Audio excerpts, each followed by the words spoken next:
report in. Red 10 standing by. Red 7 standing by. Red 3 standing by. Red 6 standing by. Red 9 standing by. Red 2 standing by. Red 11 standing by. Red 5 standing by.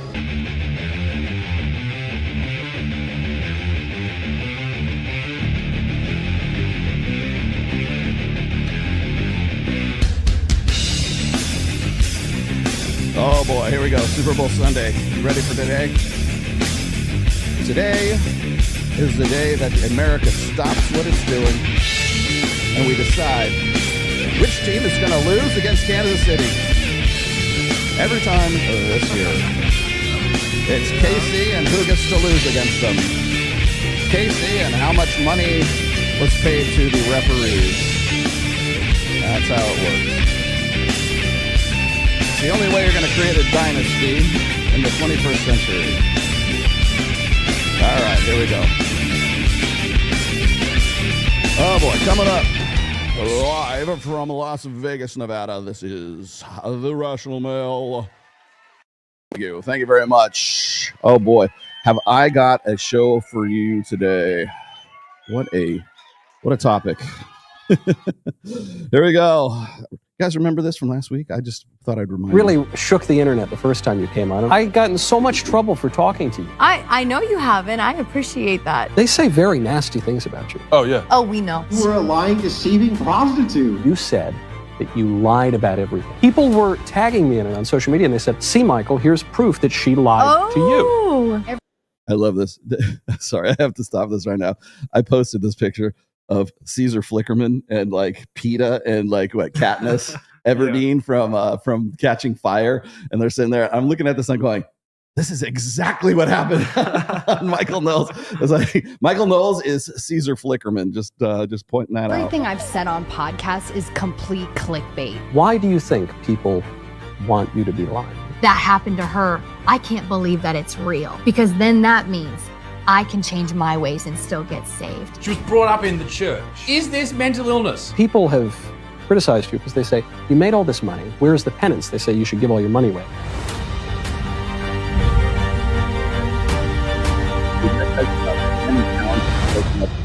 By the way. Okay, that's the shot. Here's the chaser. This is within 1 week. Sorry, I have to keep she has a copyrighted song on here, so I just thought I would keep it down. Yes, this is our good girl. Baking a cake.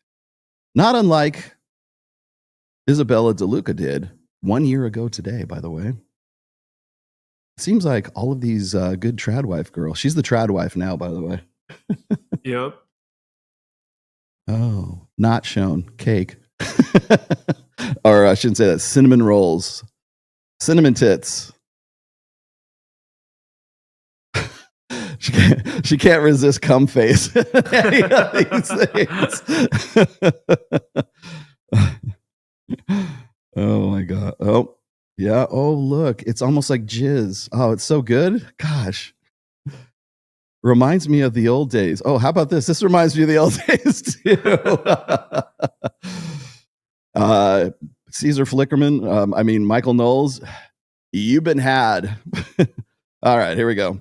About something very interesting, which is all-day foreplay. Yes. Talk to us about that. It goes back to the responsive desire versus spontaneous. I'm sure you guys can walk in the kitchen and you see your lady and you're like, yes, like she's wearing sweatpants and you're just immediately ready to go. Women, a lot of us have very sensitive breaks, like the bird starts chirping, the garbage can it's a man's worst nightmare. It's like a car drove past, that's it, it's over. It's like, why? What happened? So women, in order to feel safe, it's all of these little touch points throughout the day. So what you think is her nagging, that sock on the floor, you not taking out the trash. If you said you were going to go get milk and you didn't, well, these in the modern era are versions of you not being reliable and not being a safe partner. Okay, all I'm going to say is this is a former porn star. And by the way, she's been on Blacked, like God knows how many times. And I'm just going to point this out, that I'm glad that there were no cars driving by or birds chirping when she was in the middle of like her fucking like scenes. So if you're not doing this, element of safety is out the door. Right now you're creating a lot of stress for her. It's going to be impossible for her to relax and be present with you, which is required for her to have arousal. It's the intimate touch. She wants to know that you're connected and that you're invested throughout the Can we stop taking marriage advice and sex advice from women who are sex workers? And I'm saying sex workers because when I mean sex workers, I mean prostitutes, I mean porn stars. Can we stop taking fucking like sex advice from women who obviously had no problem getting in the mood when they were in the industry? So it's little grazes, little kisses, little like eye gazes. How many times can you walk by your partner and not even look at or acknowledge them? If she talks, you respond. If you don't, just ignore her. All of these little things now kind of equate safety in modern era. So you want to make sure that you're spending like the 2 seconds it takes. I wonder if she felt safe with like Jason Love or the rest of these guys. To just like, yes, babe, I heard what you said. Yes, I'm going to take out the trash. Like, do all of these things. And you will be so grateful you did it because did Jason Love take out the trash for you before you're saying that? She will be relaxed and more receptive. So when the kids are in bed, everything is done and you're winding down. Like she's in this place where she wants to engage with you. God, I couldn't resist. I was just like, I'm like, it's a good thing the birds weren't chirping or the cars weren't driving by when you're doing those scenes with what's his face. And it's just like, it's like, who is taking this person? Eva Lovia, thank you. Yeah, who is and by the way, she wants to be taken seriously as like a conservative, like, I'm done with all of that. It's the same shit. It's the same shit, Michael Knowles. And you're playing into it. Everyone's playing into this shit. And I called this out as far back as fucking last year when Isabella DeLuca started doing this. And then you had the chick who's the country girl who was like, noodling for catfish and stuff like that. That girl. And then you had, let's see, who else did you have? You had the girl who played hockey. You had, there's like so many of these girls who came out and all they were doing was just flashing boobies and everything. And they're like supposed to be the conservative. They're the Tradwives now. Speaking of which, we would be remiss if we did not throw at least one video from whatever podcast. Wait, what happened? Size matters? It matters. I know why you're hung up on your Oh my toxic gosh, ex. He has a huge peen.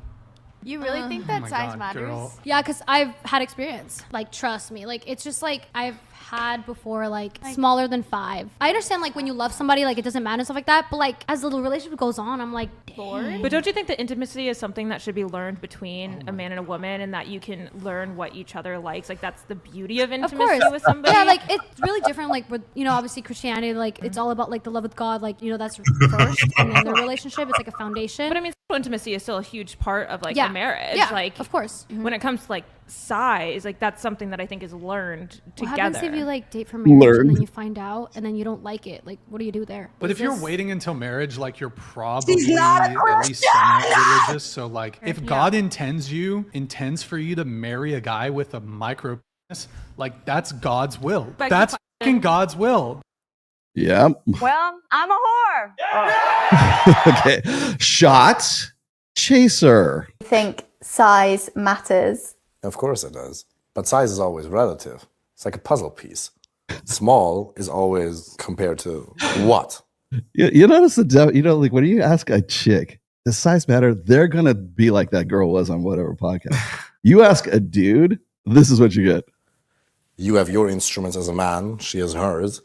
So it's always relative. What's big to one is small to somebody else. So this guy so wants to be Justin Waller, by the way, but with like the Peaky Blinders accent. You got to find somebody where the size fits perfectly. And if it's really, really, really small, just get surgery done and get it bigger. If it's really tiny, no, absolutely, because otherwise you're going to suffer your entire life. If it's like really, really, really micro, then you can just get surgery done. But for most men, they should just find a woman who has smaller genital parts. Okay. I don't think size matters. I don't think size matters. Until I'm talking with my girlfriends and I'm half drunk, and then size really matters. Fine thing is, and women should know this, is like the guys that are just out for a good time, they're not much fun. And they're I disagree. And your daughter disagrees too. A lot worse than you think. And the worst of them are so much worse than you think that if you ever got to look inside their mind, you would never recover. And I'm not saying that lightly. It's not pleasant. Like the worst of terrible people are so bad. I'm not making this up. Most people who have post-traumatic stress disorder don't have it because they were hurt. God, can we stop with the fucking piano music? They have it because they encountered someone who wanted to hurt them, right? And so it was that glimpse of that malevolence that fractured them. It's not your fault, girl. It's okay if he had a micro penis. Oh no, I mean, it's okay if he was Andrew Tate. It wasn't. People can go through all sorts of horrible things and not be traumatized. You know, a terrible illness, terrible pain, an accident. You wait till you tangle with someone who's malevolent. Boy, you will not be the same person afterward, assuming you manage to put yourself back together at all. Oh God, never like, you want to know how I know Jordan Peterson is a pathological personality? Just watch this one. That was a shot. Here's another chaser. Term one night stand sequential relationship types. Okay, who are they? Psychopathic, narcissistic, Machiavellian, and sadistic. All one night stand people? Okay, watch this. He just told a pathological personality no. The definition of a psychopath is someone who uses someone for short-term gratification. Okay, so it's definitional, right? So, and then you might say, well, I'm not like that. I just like sex. It's like, yeah, but if you practice that for 5 years, you're not going to become what you practice. Oh, yeah. Are you not? Well, I don't know. Maybe. Been a fighter. What other competition matters? How can I possibly have interest in putting a ball in the net when I've been smashing people's skulls in for 15 years? wait, one more time. Once you've been a fighter, what other competition matters? Like, how can I possibly have interest in putting a ball in a net when I've been smashing people's skulls in for 15 years? Yes, once you meet up with a psychopath, that's definitional.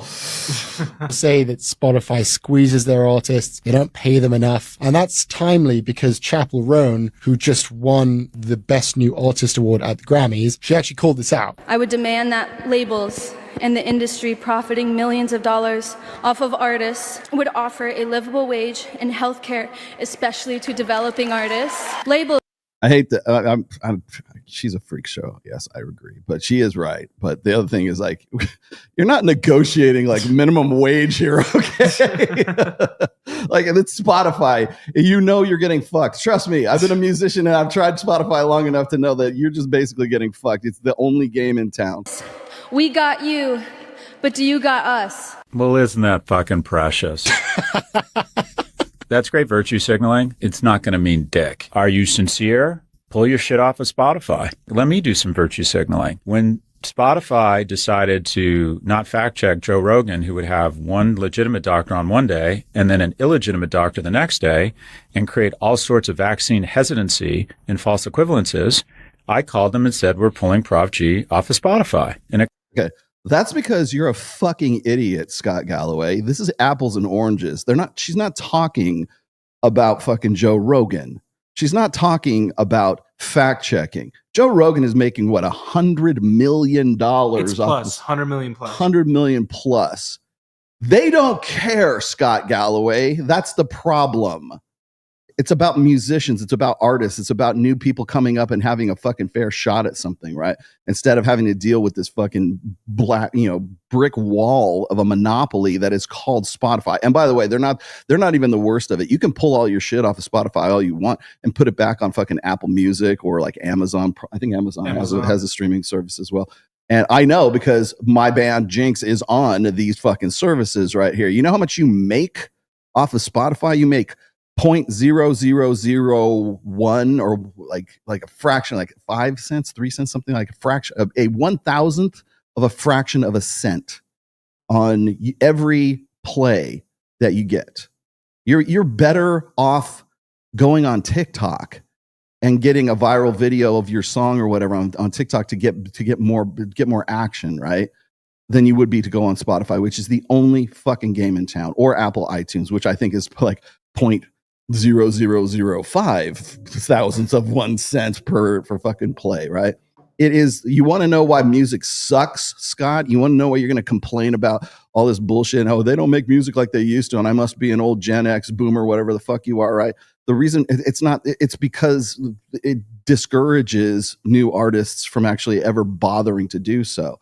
So don't give me this bullshit about Joe Rogan and I'm going to take Prof G off of Spotify because of that. That's not what that has nothing to do with what she was talking about. Cost us somewhere between $250,000. So yeah, put your money where your fucking mouth is. Let me just. Yeah, well, why don't you put your fucking money where your fucking mouth is, dude? The problem is you've got more money than God right now, and it doesn't make any difference if you pull it off of Spotify. You're only doing it for exposure. You're not doing it for any kind of money. Trust me on this. I'll come back to this. This just pisses me off so much. Clue young people in. The world does not owe you your passion. You don't have the right, the birthright to make music. I disagree, fuckwit. What? I disagree. I have a birthright to make music because I was born a fucking musician. I have the DNA. I have the genetics to do so, and so do a lot of other people as well. And the problem is you've got the CEO or whatever is the owner of Spotify, whose annual salary last year was $7.4 billion with a fucking B attached to it. Meanwhile, you got like people like I saw this thing on it was Peter Frampton was talking about because he signed over like his library of music over to Spotify, and like his song "Show Me the Way" is like his best selling song, right? Yeah. And at the end of the year, he had made $1,700 off of that. And it was like millions and millions of plays because it was just and I'm not saying it's a great song and everybody should go listen to it, whatever. I don't care whatever your taste in music are. The thing is this is fucking Peter Frampton. Yeah. Right? And he's making 17. He's like, he sent him back the money. He said, I don't need the money. He's like, this is how fucked up the industry is right now. Just he wanted to make a statement about it. And you're going to see more and more people doing this. You know why they pay these people nothing? Because they can. Everything's going Hunger Games. The winners leave it a remarkable life and everyone else dies a slow death. And if you want to change that, you have to make systemic change at education levels, antitrust levels. They come out of DC. Exactly. They don't come out of like virtue signaling at the Grammys. You know, it does come from virtue signaling at the Grammy, well, if you call it virtue signaling. She wasn't talking about fucking, you know, the starving children in the Congo or some shit like that. She was talking about the industry at the fucking Grammys. And I'm not a fan of hers. I could give two flying fucks about it. But the thing is that is the place, the exact place you should bring that up. So go fuck yourself, Scott. Says I'm so close. She's not as close as you think. This is very important. I'm so close. There's like 30 seconds left in a basketball game. There's a lot more than 30 seconds. A lot of shit's gonna go down, so don't take your eye off the prize. Concentrate. Like, sometimes you're down there forever and like nothing's working. You've tried all the tricks. Slow, hard, fingers, no fingers. Nothing's working. And you're about to give up. You're getting a fucking cramp in your jaw and suddenly she's like, oh, I'm so close. You're like, oh, thank you, Lord. And then she starts moving. You're like, where the fuck are you going? Where are you? Jeez, it took me 20 minutes to find that spot. Where the fuck are you going? Suddenly it's like Top Gun. It's like, Goose, I can't get a lock on this. Goose, I can't get a lock. I had to bring in something funny at the end of this thing, because that's fucking depressing as fuck. Hello. Welcome to the Super Bowl Sunday edition of We're Very Casual today. This is casual Sundays for Super Bowl Sundays for us. I want to point something out. I just put this up on Twitter before I came on. I don't know. Have you heard this before? Myron Gaines. I completely 100% disagree with Myron on this, but there's a lot, and he's not the only one. There's a lot of people. I think like who else? Saint and Sinner. Marquette talks about this too, and some other people. They think that if you watch sports. If you watch sport, you're a man and you're like a sports fan. Like, I love fucking hockey, dude. I absolutely love the Golden Knights. I will watch hockey. I used to watch the Avalanche, but now I'm in Vegas. So I've been a Golden Knights fan for like probably 5 or 6 years now. But the thing is like, I love fucking hockey, right? And I like football. People know I like football, and my Raiders fucking suck. And my San Francisco Niners sucked, right? Those are my two teams. Everybody knows that, okay? I don't really watch much else. I can appreciate, I guess, like soccer, like football, not football americano. I can appreciate soccer. I can appreciate the athleticism in it. Like what even is a sport, right? Is golf? Would you say golf is a sport? Yeah. It takes skill. It's skill. When you learn how to play golf, like I know how to play golf. When you learn how to play golf, you'll appreciate that it is actually a skill and it's a sport. It's a skill to it, for sure. Bowling. Is bowling a sport? Maybe. There's some skill involved. I think we only think of sports as being like being something that's like super athletic. You got to be like, you got to be on fucking gear for it to be a sport. Like nobody bowling is on gear. I hope. Badminton training. You throw it, you like break the fucking pins. No, the thing is everybody seems to think, and this is not me saying this. I'm just quoting some certain individuals. But apparently, if you follow sports in any capacity, you are like male hero worship, and therefore you are homosexual. Oh God. You are a gay person. You are gay. Following sports is gay. Watching the Super Bowl is gay. So I thought, you know what? Why don't we test this theory out and say, okay, let's see how many people are going to watch the Super Bowl and not watch the show. So guess what? If you're in the chat right now, you are certifiably heterosexual.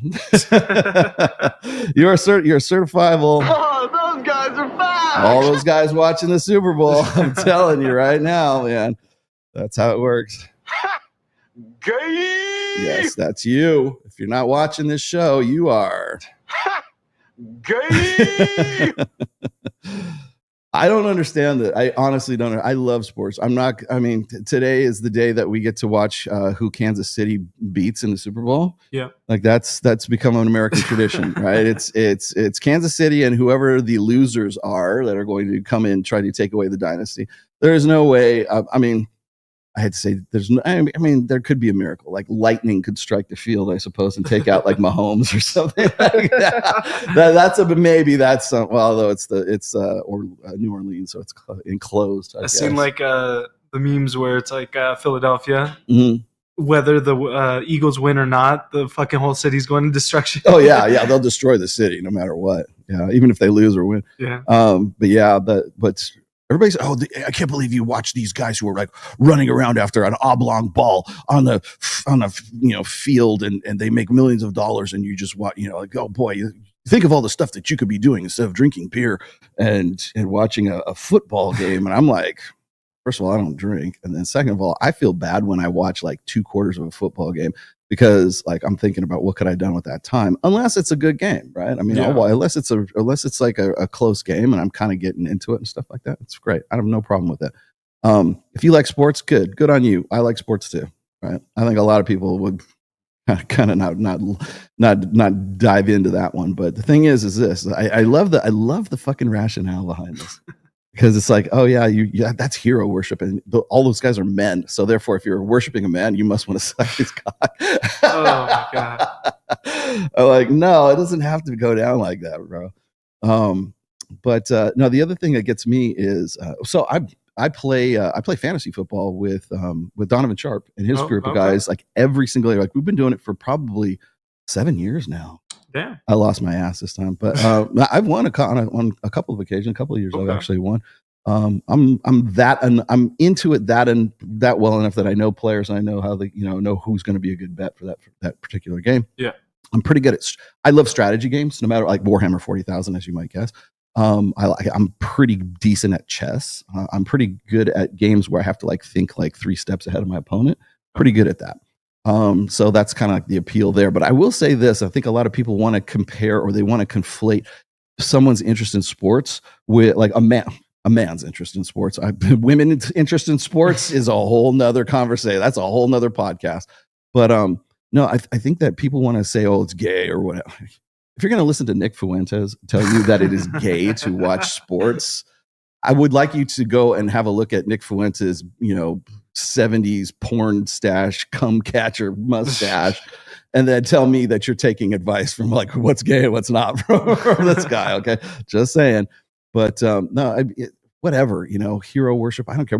If I told you like I really like Randy Rhoads as a guitar player, or I really like Nuno Betancourt as a guitar player, oh, that's her hero worship. Can I not be like inspired to play like an instrument or play music because I really like the way somebody else would? What's wrong with that? But I also want to point this out too: is what are sports? Why do we have? Why do human beings, like since like Greco-Romans, hell, even probably before that, right? Yeah. Even as far back as like the Assyrian Empire, when people are like when teenage boys are like flipping over bulls, right? That was the beginning of bullfights. Really, is what it was. Is they would flip over bulls and stuff.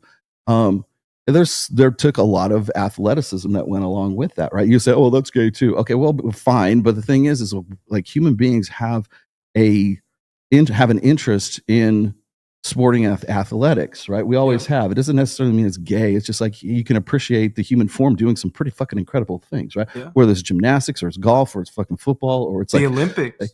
Okay, but by that logic, then like competitive like Brazilian jiu-jitsu and MMA is gay as fuck because it's a sport. You're worshiping freaking the fighters and stuff on there. It's like so how is that not different than like you watching Super Bowl? I do like explain this to me, please, because I don't fucking get it. And then the other part of this is like, the reason why human beings are interested in athletics is because it's a proxy for war. And there's no more masculine endeavor than fucking killing like teaming up with your bros and killing another tribe. That's what it's there. And you know what? It's bloodless. That's why. Yeah. Right. So you're appreciating I mean, really, when you think about like team versus team, like team sports, especially, and it's especially if it's like, God forbid, I mean, the people who watch like soccer are like rabid fans of this shit, more so than American football, right? But like that's really what it is. You've got your team colors, you've got your icons, they're all named after like birds of prey and fucking dangerous animals and shit, like unless you're the Commanders. I was so hoping in Trump's America that it was going to be the Commanders and the Chiefs, because the Commanders used to be the Redskins. That would have been ironic. And then you could have like Trump say, we're making a law that we are moving the Commanders back to the Redskins after their tragic loss to the KC, because everyone loses to KC. But no, it's a proxy for war. That's what any team sports anyways. I mean, I suppose if you're like, obviously fencing, competitive Olympic fencing is a proxy for war. But like, if you look at like any kind of team sports, basketball, football, baseball, anything like that, where everybody has to like rely on each other, there has to be like cooperation for you to win a game. Like hockey, for sure. Hockey is the most dangerous sport on planet Earth. Yeah, it is. Think about it. It's more dangerous than football. It is. You know why? Because you're on fucking ice.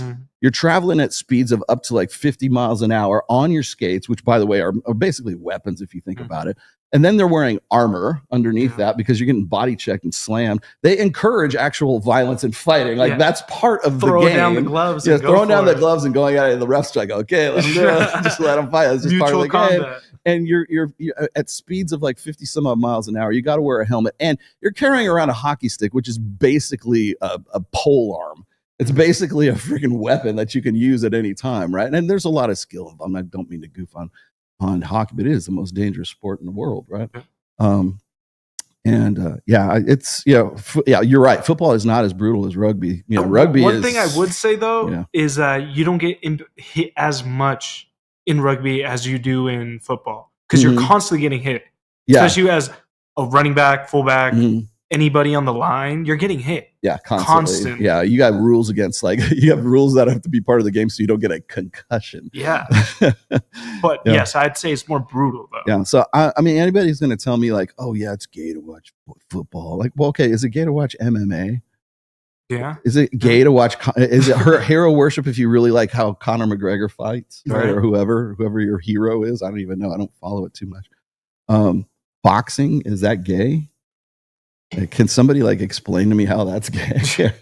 But it's a proxy for war, is what it is. It's like it's bread and circuses. Yeah, you're goddamn right, and that's be thankful for it.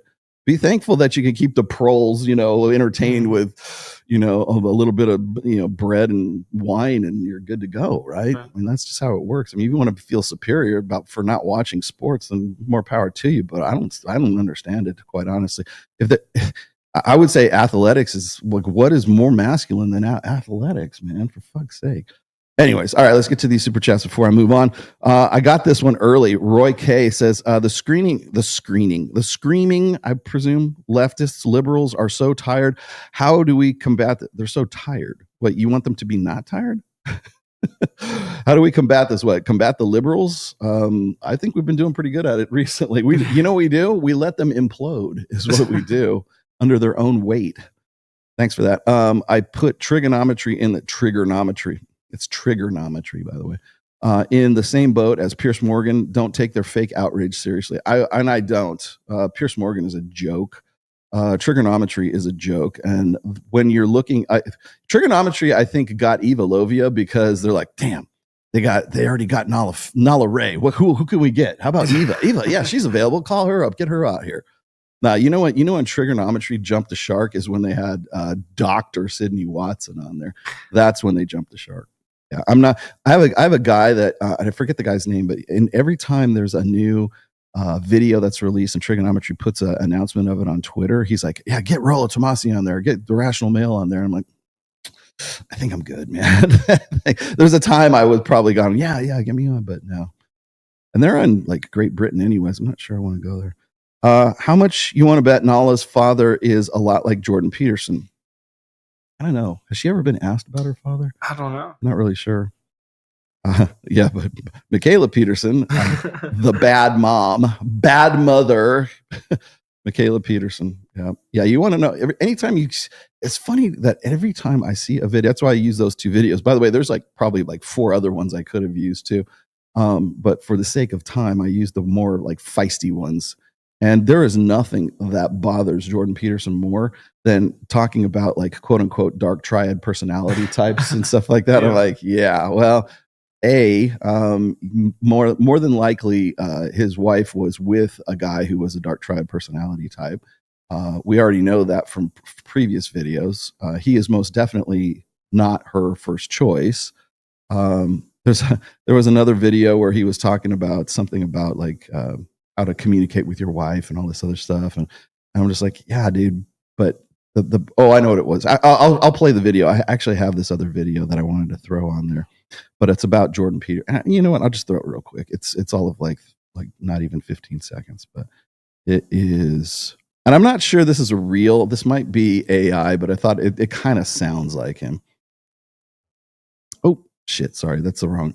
Damn it! All right, I'll come back to it. Anyways, he was talking about something about how if a woman is not into you, or if a woman says no, then just give up. Don't quit bugging her. Don't be a sex pest, right? Stop bugging her. And I'm like, this is the dude that proposed to Tammy 3 times. I mean, by Tammy's own admission, you're the guy that proposed 3 times. So if you took your own advice, you'd still be single and childless. I don't know why anybody takes Jordan Peterson seriously these days. He's starting to get more edgy and angry, in a lot of his stuff.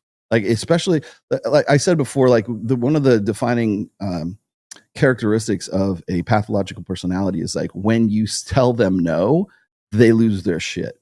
And I thought I got nothing good to say about Chris Williamson, but I thought it was interesting. Chris Williamson was very measured. He was like, you're talking about every one night stand? It's the definition of evil. I mean, it's the dude dude gets possessed all of a sudden. I'm just like, holy he's Christ. Off his meds now. Yes. So. Wow. Is it only older 30+ women who would go for a house husband guy? Personally, I haven't heard a younger women say this. Okay, we'll get to your question when I get to the topic today.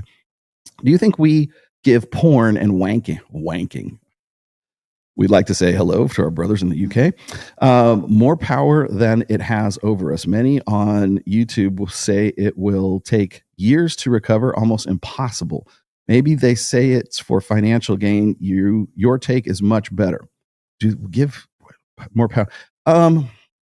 So can you recover from can you be a recovering porn addict? Yes, you can.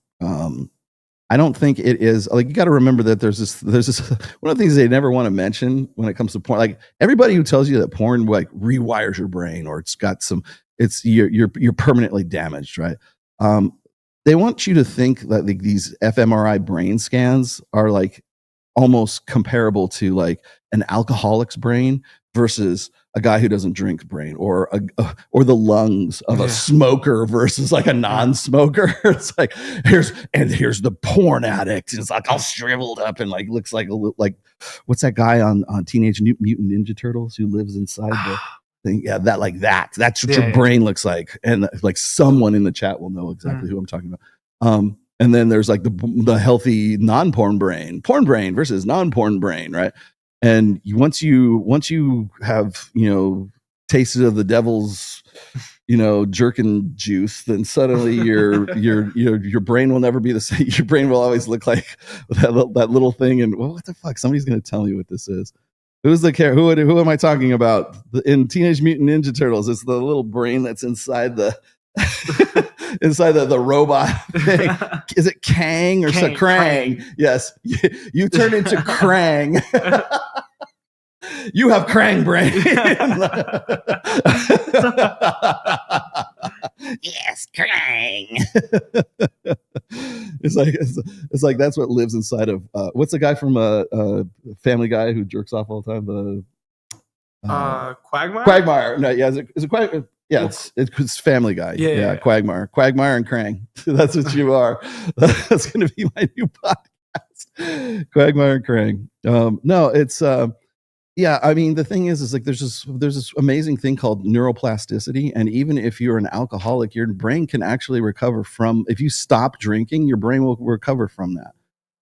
If you stop smoking, guess what? I mean, you're never going to be like 100% like where you were, but you're going to be a lot better off if you stop smoking. And it's like, guess what? If you go cold turkey and you like, I don't know, unplug from doing heroin, you're better off when you're not doing heroin than you are. Call me crazy, but your brain will reset. It's called neuroplasticity. So you can go back to where you were, unless you take stuff unless you take chemicals that turn your brain into silly putty, right? Ayahuasca, probably not a good idea to keep taking that over and over and over again, right? Psilocybin, mushrooms, fucking LSD, mescaline. Yeah. Trying to think what else. Yeah, there are certain things that will fuck you up permanently, but jerking off ain't one. Trust me on this one. So it's like, and by the way, no, it's not dopamine addiction. I really have to stress this. Spikes higher than cocaine. Yes and no. You got to it depends on who you're talking to. And the other thing is this: dopamine is not the feel good hormone. Those are the endorphins that come after dopamine. Dopamine is a precursor to the endorphins that are the reward and the pleasure like chemicals, right? So people keep making this fucking mistake, and I have to keep correcting people. You want to know why gambling addicts are gambling addicts? It's because of dopamine. Dopamine is like, if I do this one more time, there's going to be a reward that comes after it. That's dopamine. If I jerk off one more time, it's not the orgasm. It's not like the getting off part. That's the endorphins. That's the feel good, right? It's if I do this now, then I'm going to expect, it's the anticipation of pleasure and anticipation of reward. That's what dopamine is. Go look up Andrew Huberman? Yeah. Andrew Huberman will has a great series on this too. You have to stop calling it dopamine addiction. It's not. It's the addiction to the fucking pleasure hormones. And again, I'm not an endocrinologist. I don't know what they are, but I have watched enough Andrew Huberman to appreciate that. So there you go. Yes. No, I am not homosexual. Yeah. If you jerk off, you're gay. In the history of the fucking planet. Like that's the most ignorant bullshit I've ever seen. Let's see, maybe for financial gain. Financial gain is financial gain. And whoever could be benefiting from pornography. I'm not going to say it. I'm not going to go there. Just not yet. Not yet. Maybe later. Yes, maybe later. Oh boy. Play Alien Dark Descent for a good strategy game. Yeah, I've actually looked into that. Are you aware of the Homath YouTube channel, brother? Really? Me and Mike have had him on. Well, it was on Mike's show. We've had him on the show before, so yes, I am well aware of who Homath is. I think I have some of his charts. I like Homath quite a bit. When he sticks to fucking red pill topics, he's amazingly good. When he veers off the beaten path, that's when he starts losing his shit. More Aaron Clary. Why don't we make this the Aaron Clary show? Would you like me to? Because I will be happy to bring. We were just actually we were talking about bringing him in again. He's got a new book out, by the way. And thank you for asking. It's not available yet. He's sending me a printer's proof of this. So a new book from Aaron is coming out. I would say probably in March is when it's going to come out, I think. But I just heard, and he just hit me up, asked me if I wanted a sample. And of course I said yes. So he's been busy at that. I am about halfway through Reignite right now. So just so you know, there will be a new Rational Male book this year. Every time somebody comes out with a new book, like Ryan comes out with a new book, he's got a really good one out too. It's his first work of fiction too, which is awesome. Doing what I've always told these guys they need to do. But no, whenever I do that, I'm like, fuck, I got to get something else out. It's been like 2 years. So, but Reignite is coming out pretty soon. Just so you all know. Is that it? That's it for super chats. Okay, great. So I wanted to explain to you guys why I chose today's topic. And I did so because I came across this really great Substack article, and it is from my good friend, Steve Stewart Williams, Dr. Steve Stewart Williams, on his Substack. And I felt like it deserved a little bit more attention. Part of this is like, I already knew what he was going to say because he's got a really great book out called The Ape That Understood the Universe. When people ask me like, what's your top like 10 books, that's definitely on the list. I wouldn't say it's number one, but it's probably number 4 or 5. It's really good. So anyways, this is from his Substack. And the conversation here is from an excerpt from an interview that he did a few years ago with the biologist and science writer Myri McLeod. I guess it's McLeod. Myri was working on an article about dating and love myths. This part of the interview didn't make the final cut, so I thought I would share it. Okay, so here, enjoy. All right, this is Myri. Do you think women will learn to find the house husband type of men sexy, given that this would be an adaptive thing to do in order to enable reproduction in couples where women are bringing in an increasingly larger share of the household income? Okay, no argument there. Okay, so, and this is Steve. He says, yes and no. Social norms are clearly important. It's more acceptable today than 50 years ago for a woman to work while the husband takes care of the kids, and thus more women and men are happy about that arrangement. I don't know. I think the jury is still out on that, Steve. But anyways, women may find their house husband partner sexy for many reasons: their looks, their personality, their sense of humor. But could women learn to find them sexy specifically because they change diapers or do the dishes?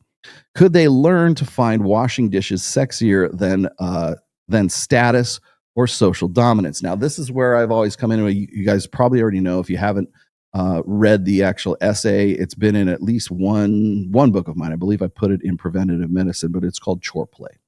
And choreplay is something that gets tossed around every probably 5 to 6 years. And what happens is some smart ass at Jezebel or some smart girl at like, what's the one now?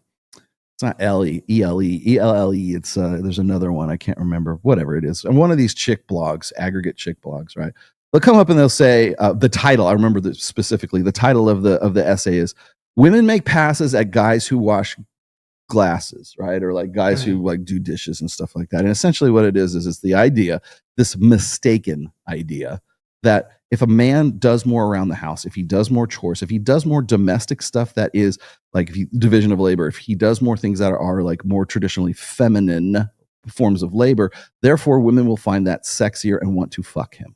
That's the gist of it. Okay. Now, this was an outcropping or an extension, I should say, of the idea that if men did more around the house, if they changed diapers, if they did the dishes, if they did more of the work, the housework that women have to do, that they, thanks for that, putting that up there. If they did more around the house, that would mean the woman would be more relaxed. By the way, this is what Eva Lovia was saying to the guys at Trigonometry. That's what sort of spawned this idea for today's topic. That if men were more attentive and they did more shit and they listened better and they were more like women, in some cases, literally like doing women's work, listening like women, reacting and communicating like women. And if they did more traditionally female jobs, like, changing the baby, or maybe taking it all the way to the most logical extreme and becoming a stay-at-home dad and taking care of the kid while the wife is the breadwinner. She goes off and makes the money, and she's actually the one that is supporting the family. And he's at home as a stay-at-home dad. That you have one parent going out to work, and that's the female, because they're making more money today. And you loser fuckwit guys are not living up to your expectations or your burden of performance. And so therefore, if you want to be a stay-at-home dad, then we should honor that. And women should, in some way, find that sexy. They should find that as like irresistibly sexy, right? Oh, he's taking care of the kids. He's homeschooling them. He's changing their diapers. He's taking them to, swim lessons. He's doing whatever it is, right? That kind of stuff. That is what we would stereotypically characterize as a conventional gender role for women. If men assume that, then women are supposed to find that sexy, which of course is what has the question here. And then of course the whole thing with Evolovia saying, well, if men were more attentive, if men were more like, the more perfected a man can be is the more female he can be. And that's where all this comes from. Hey, we just got that super chat. How do we fight these screaming leftist liberals? We call out bullshit like this. That's the hill I've decided to die on. Okay. So, I'll continue here. Women may find their house husband partners sexy for many reasons: their looks, their personality, their looks.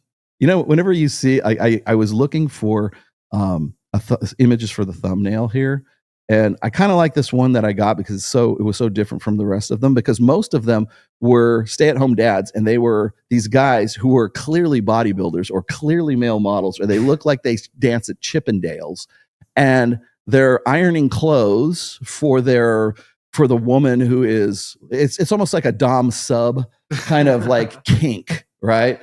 And so you have this guy who is, she's got to be married to the guy, of course, right? He's a house husband.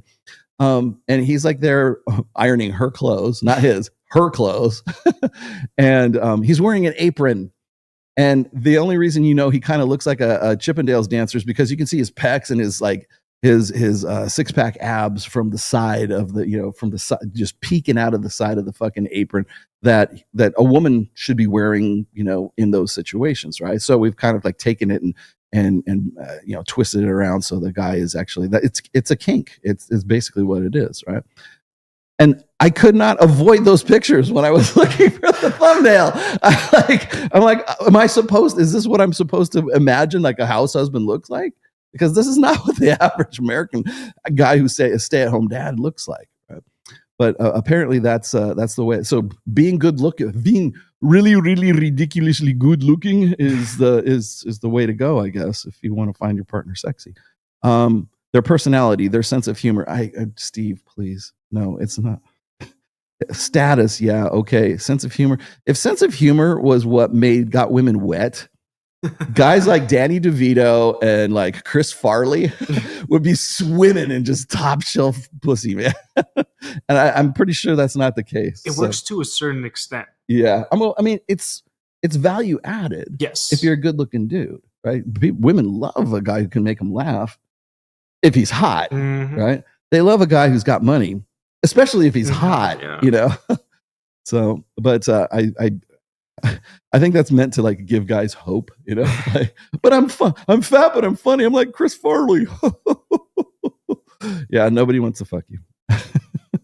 Let's see, where does it go? But could women learn to condition themselves? that's really what he's saying. Condition themselves to find them sexy, specifically because they change diapers or do the dishes. Could they learn to find washing dishes sexier than status or social dominance? Well, the problem is that status and social dominance are evolved attraction cues. Okay. It seems unlikely to me, even if such preferences would be biologically adaptive today. Humans don't have an evolved tendency to acquire whatever tastes and preferences happen to be adaptive in their current environment. Instead, we have certain built-in tastes and preferences that were adaptive for our ancestors throughout the course of our evolution. For women, one of these built-in preferences seems to be, for men with high status and ambition. Thus, high status, ambitious men may always have a more female fans than house husbands. That doesn't mean, though, that the women can't find house husbands sexy. It just means that if they do, it'll largely be for other reasons. And of course, there are always exceptions. Thanks for hedging your bet there at the end. So it was just a really quick hit essay and while he was explaining this. And that kind of like made me think about a whole bunch of other things. And the other thing I kind of wanted to get to today is from this book. It's called Positive Evolutionary Psychology, and it is by Glenn Geher, Geher, and Nicole Wedberg. Okay? Berg. I have to go throw those in there now. I was like, I can make fun of you, dumb fucks. Okay, so here, where do we go? There's in the very beginning of this. By the way, this is a fantastic book. Very, very quick read. Very, very short. It's from Oxford Press. How many pages? It is 142 pages plus an index. Sorry, so 147 pages. If you got the time, it's a really good read. It's a quick read. I think I read this in an afternoon, right? But it explains evolutionary psychology, and like a lot of people are like, "Oh, that's pseudoscience." Blah blah blah. Read this book. The reason why a lot of people want to call Evo Psych pseudoscience is because they mistakenly think that it's like sort of if-then reasoning, or it's like backward. It's like retconning things. Okay, if you 90% of the time people think that evolutionary psychology is only about getting your dick wet. It's only about reproduction. It's only about sex. It's not. And this book will really sort of open your eyes to a lot of other subjects that are related to evolutionary psychology that have nothing to do with sex. So, and one of those is a concept that is called evolutionary mismatch, which is really what I wanted to read to you here today. So I have. Here we go. Page 8. Okay, so I'm going to read. This is just one quick paragraph from the book, and this is evolutionary mismatch. And quite honestly, I think the reason why we have these stupid chore play conversations, or these dumb essays from Jezebel, or these dumbass essays about like, oh, if you did more around the house and you acted more like a chick, then women will want to fuck you, right? And it seems like so counterintuitive. And the reason it seems counterintuitive is because as Steve Stewart Williams was saying, is that women would have to learn, literally condition themselves to find all the qualities of a house husband or a stay-at-home dad, or whatever we're going to call it, right? To like be arousal cues. So this is from the book, Positive Evolutionary Psychology Defined. Okay, here we go. Evolutionary mismatch. The lion's share of human psychology evolved over eons in the African savanna. And only recently in evolutionary time have humans lived in large-scale, post-agricultural, and post-industrial societies. Since organic evolutionary processes take a long time to affect change, our minds are actually better suited to ancestral pre-agricultural contexts than they are to modern contexts. Many features of modern living, like the large-scale availability of processed foods, or the fact that many people do not live near extended family members, do not match our evolved psychology, and problems, such as physical and mental health issues, are often the result of this. Okay, so what evolutionary mismatch is that I'll see if I can give this to you in an easy illustration. Human beings are not evolved to drive cars, but we can learn to drive. We have like other aspects of our sort of evolved nature that if we combine them and we use logic and reason and training and conditioning, we have to learn to drive a car when we're 16 years old, that we have enough of a capacity for abstract thought that we can probably get our learner's permit at 15, and then we can get a license at 16, right? At least in the United States. Right? And so we're not necessarily evolved to, there's nothing in our ancestral past that prepared us to drive cars. Yeah, we drive them every day. It's no problem, right? But we don't appreciate the fact that to drive a car, we have to combine all of like our motor reflexes. We have to also have our survival instincts. We have to combine, if I go fast, the car goes fast. Or if the car goes fast, I go fast. If I stop, the car stops, right?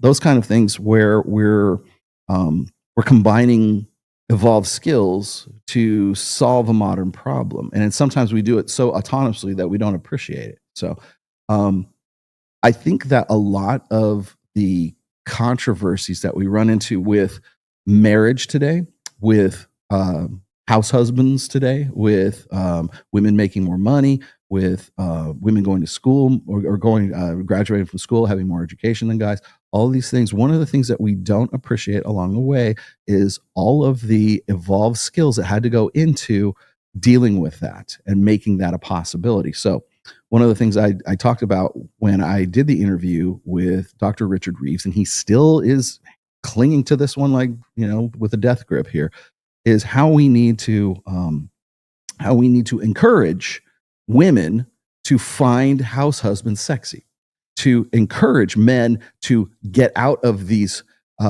traditional gender roles and not to feel bad or ashamed to be a house husband or a stay-at-home dad. And I was doing the research for today's show, and I actually came across some stuff with Andrew Tate saying, if you want to be a house husband, that's okay. If it makes you happy, that's okay. I'm like, this is the guy this dude is saying this. And then of course he goes and he cuts it off and it says something like, well, but for me anyways, it doesn't work out. I'm a fighter. I'm this, I'm an alpha, blah, blah, blah. But the thing is like, and it is Andrew Tate. So I can't really I can't really give you my full appreciation of this. But the thing is like, the very fact that he would say in the first place that if that's what makes you happy, go for it. No, because we're not evolved to do that, and women are not. It's like saying if you like fat chicks and fat chicks make you happy, then go ahead and do that. Like if you get a boner from fat girls, then go ahead and do that. And I've said this before, is like anything can become normal. You can get past a revulsion response and it can become something that gets you excited and gets you aroused, right? But you have to go through a process of conditioning yourself. When we were just talking a moment ago about can your brain recover from like porn brain, right? It's ridiculous. But yes, of course it can. And you know why it can? It's because if you cease that behavior, your natural processes kick back in, right? So, and where did those natural processes come from? 200,000 years of human evolution when we were on this sub-Saharan African savannas, right? Living in hunter-gatherer tribes. You want to know why we have such a problem with women being egotistical and hubristic, and their standards are so fucking astronomical? Like you can put the word delusional woman in the title of any YouTube video that you do, and you will instantly get impressions on it, because there are certain trigger words that will activate the for certain niches of conversation. Two of those is delusional woman. If you go and you look at like whatever podcast, it'll say delusional woman rage quits. It's always in caps, right? Rage quit. You won't find that in lowercase. It's always in uppercase. Delusional, always in uppercase. I'm trying to think of the other ones that are there. Walks off the show or heated debate. Yeah, heated debate, always in caps, all caps, right? And then this happened, or instantly regret. Instantly regrets it. Instantly regret, always in caps. Right? Those are going to be the ones that are going to do those. Are going to be the trigger words. Well, if you put delusional female or delusional woman on there, women are delusional. Women's standards are delusional. You put that in there, and you're practically guaranteed a decent sized audience or something like that. And again, it's just like it's just triggering that shit. But the thing is that the reason why you get those things, and the reason why that's controversial, is because we have lived in a post-sexual revolution society that has promoted this unaccountability for women, right? You can even say hold women accountable, always in fucking all caps, right? So when we're talking about things that like are trigger words, there's a reason why they're trigger words, is because it's going back to what would trigger us into wanting to watch this, because we want to have some sort of vengeance. We want to have some sort of comeuppance. We want to see the girl get her just desserts, right? Well, the reason why you even have that in the first place, or you have that hubris, or you have that egotistical standard or that stereotype for women, right? Especially young women, is it Gen Z women are hubristic. They're full of themselves. They're Nala Ray, right? They're Eva, right? They're Pixie. They're not so erudite. They're fucking Angela Knight. They're fucking they're Amy Dangerfield, right? Because we want to. The problem that you have here is you've got the local sexual marketplace and you've got the global sexual marketplace. Global sexual marketplace is what creates hubristic, egotistical, narcissistic. All women are solipsistic, but it amplifies solipsism, right? Narcissistic women, because in a global sexual marketplace, that's where women say, well, if this bitch can go and get Drake to fly me out to his yacht party, I'm hotter than she is, and so therefore I have a higher opinion of myself. Like I said before, I think I mentioned this last week, was when you go and you look at when Brian on whatever podcast goes around the table and says, ask the girls to rate themselves, damn near all of them say they're 10s. We do the same thing on Access Vegas, and the girls say, I'm kind of a 6, right? And they're clearly like not even on the same planet as the girls in fucking on whatever podcast. But why do you get that discrepancy? Well, because those women are more well grounded because they understand what their competition. The girls at the table are their competition, and so like if they see some chick that looks like what's her name, Anissa, who was on here before, and then you've got Hailey, who is in the business. They're both smoke shows, right? But like Hailey will say, I think I'm a 7 because she's sitting across the table from Anissa, but you don't get that on the sub-Saharan African plains 200,000 years ago. You don't get that. There's only like human beings developed, human culture, human societies developed from hunter-gatherer tribes that, if they got to be about 150 people, that was a big fucking tribe, right? So the people you see every day are going to be limited. Like human beings are still, like I said, we don't appreciate this stuff. Like when I say about driving, we don't appreciate the fact that when we go to Las Vegas Airport and you see all the people that are walking around you, they're from everywhere. They're not from your tribe. They're not from your culture even. They might not even be, they're not from your state. They might not be from your country. They might not be from whatever, right? But we still see them there, and you're interacting with people whose ways are not your ways. And whereas we developed and evolved from hunter-gatherer tribes of 100 to 150 people that we saw every day. So when another invading tribe comes in, it's a shocking, moment for the other tribe, right?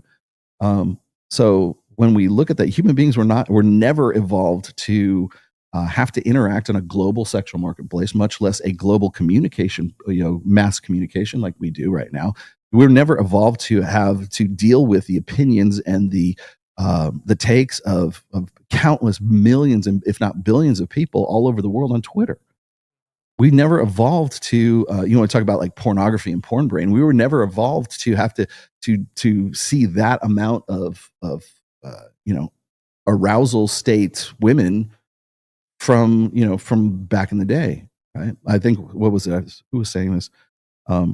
Kids today, like a 10-year-old boy today, has access to a degree of sexuality that was reserved for Caligula, for Roman emperors, for Chinese dynasty, the emperor of the Forbidden City, in China, right? Or the people like royalty, nobility, anybody who could have and even then, those guys, even Caligula, go look him up, in Roman Emperor Caligula. Even then, he didn't even have access to this kind of stuff that we have today, and yet we have it it's ubiquitous. And it's free, and it's like turning on the utilities, like hot and cold running water. Oh, and here's the free porn. That's how ubiquitous it is. But we never evolved for that. We were never. I mean, we have ways to resolve that. And what do we have? We get porn addiction. Why do we have? Why are people overweight right now? Why do we have an obesity epidemic in the United States? Because Taco Bell is within walking distance, and I don't have to kill anything or anyone to get to it. All I got to do is, I don't even have to have cash in my wallet, man. I can just tap my card and they give me the burrito supreme, man, and I'm good to go. The cities are not even walkable. Yeah, they're all driving. Yeah, I don't even have to leave. I can have Uber Eats bring it. Yeah. We could do it right here as an experiment right now if we wanted to. What's funny is I'll give you a quick story. When I was a kid, when I was like in junior high school, yeah, when I was in I think it was like 7th grade, 6th or 7th grade, I think. Okay. I was raised by a single dad, right? Yeah. And so I was on my own. I was Gen X. I'm on my own. I was a latchkey kid, right? And I lived in Pasadena, California, and it was during the time where we had this influx of Armenian immigrants that came into Pasadena. Yeah. And so like some of my best friends were Armenians, and they had some of the best fucking food I've ever had in my life, right? And so I still think about like some of the food that I had when I was like 9 or 10 years old. And it always comes back to lamajun, which is Armenian pizza. Yeah. And then there's this other thing that was called cheese bareg, right? And I'm like, you could never find that in Reno. Like for whatever, hey, you can't even find really good barbecue in Reno. but so I'm like, I wonder if there's any like Mediterranean kind of Middle Eastern like places in Vegas, because it's a much bigger place. Sure as shit, there's like at least like 4 that I found. One of them is within walking distance of this studio right here. And guess where I'm going right after today's show? I'm going to get me some Armenian pizza, some lamajun. Yeah, it's lamb, and it's kind of like it's a lamb kind of mix. So fucking good. It's like my comfort food. I don't know why, but it's just I grew up with it. But yeah, just to give you an idea, like if I want lamajun, I'm gonna go see online and see where I can find it, right? And sure shit, it's right there. Whereas like before, you had to live in Armenia or the Middle East or Turkey or wherever else they serve the stuff, and that was your comfort food then. I'm a white kid. I'm a surfer kid from fucking Pasadena, Huntington Beach, and now I'm jonesing for some my cheese bareg fix. I don't know, but yeah, I mean, I love that shit. We got 4. How many you got here? Okay, here we go. Man, Swallow Tomasi don't get no 304s. Oh, is that what you want me to put? I'm like, man, Swallow Tomasi don't get no holes, man. Uncle Swallow, when are you having Andrew Wilson or Marquette the Saint on your show? You want me to do it again? On your show and or Access Vegas again? Whenever Andrew wants to, I want to do a show about Nala, and I really want to do a show about Destiny with Andrew Wilson, and we probably would have to do it via remote, I think. But if he's ever in Vegas again, he knows he's always welcome to be on either show, this show or Access Vegas. I think people think like we're in some way like ideologically at odds, and I think you would be very surprised to see that we agree with probably about 80% of stuff. So I think people always want to they want us to have this debate where somebody gets destroyed, and that's not going to happen with me and Andrew. Andrew's cool. Like Andrew is like Andrew reminds me of like Ron White. Ron White, yeah, he's got a tumbler of bourbon, and he's got a cigar in his hand, and he's just delivering line after line after line. It's like Dean Martin or some shit like that. Yeah, I know. I like Andrew quite a bit. In fact, we share notes, especially when it comes to Destiny. When all the bullshit went down with Lauren Southern, he had my back that whole time too, by the way. And then of course now he still has my back because Lauren Southern has a history with Destiny that they were lying and covering up. Nobody wants to talk about that. They want to talk about Pixie and all the assault allegations, which they should. But somehow people seem to forget all the lying and the bullshit and the politics of personal destruction that Destiny and Not So Erudite both were complicit or colluded in. So let's just call a spade, right? Earl Ocampo, thank you for your 10 Australian dollars. Familiarity breeds contempt. Yes. So does complacency breeds contempt too. Do women know they're emasculating their partners? Yeah, maybe. Is it a shit test that men fail by giving it freely due to comfort? Giving what free? Their attention, really? Or women's innate nature to weed out weak men? Well, I think the more ironic thing here is, like I said, the reason why I chose to put the Eva Lovia clip in today's show from Trigonometry was because she's a hypocrite. And I don't know, like I can dress that word up in a lot of. She's duplicitous. She's fickle. No, she's a fucking hypocrite, is what she is. And if you don't see, like, people will just give her shit because she's a former porn star. Okay, fine, but what is she doing? What is she trying? What is that former porn star trying to sell you? What is Nala Fit, Nala Ray, whatever the Nala Hoochie Coochie? What the fuck is she selling right now? And I am not kidding when I say that her boyfriend or whatever, that dude is about like 2 fucking doubles away from like losing that chick, right? because like this is a girl who is used to doing like hardcore porn, threesomes, moresomes. She used to, I'm fairly certain she had one guy who was like sort of her handler who she had sex with constantly. And she was very much into what she was doing. And I want to point something else out here too. I'm going to take a moment to do this because not only is Nala doing this, and not only is Evolovia doing this, and by the way, it not only is trigonometry enabling Eva, and not only is Michael Knowles simping like on the regular for Nala, and you want to challenge me on that, Mike? You just be the table's right here. I got a chair right there. You could sit across the chair from me, and I can fucking own you and rip you a new one. Anytime you're ready, dude, just fucking call me. You know, you've emailed me. I know you have my contact. Call me up, do whatever the fuck you got to do. If you want to come to Vegas and you want to sit across the table from me, fine, let's do it. And we'll do it live. I do everything fucking live. I don't do anything fucking recorded. I don't do any of this stuff that where you can, take that out of context, which of course is exactly what you did with Andrew Wilson's takes about this whole thing. Oh, you're an evil prostituting cunt, right? You can take that out of context as much as you want. You know when you can't do that? When I got producer Kyle over here and we're live and we're looking at the comments at this live in real time.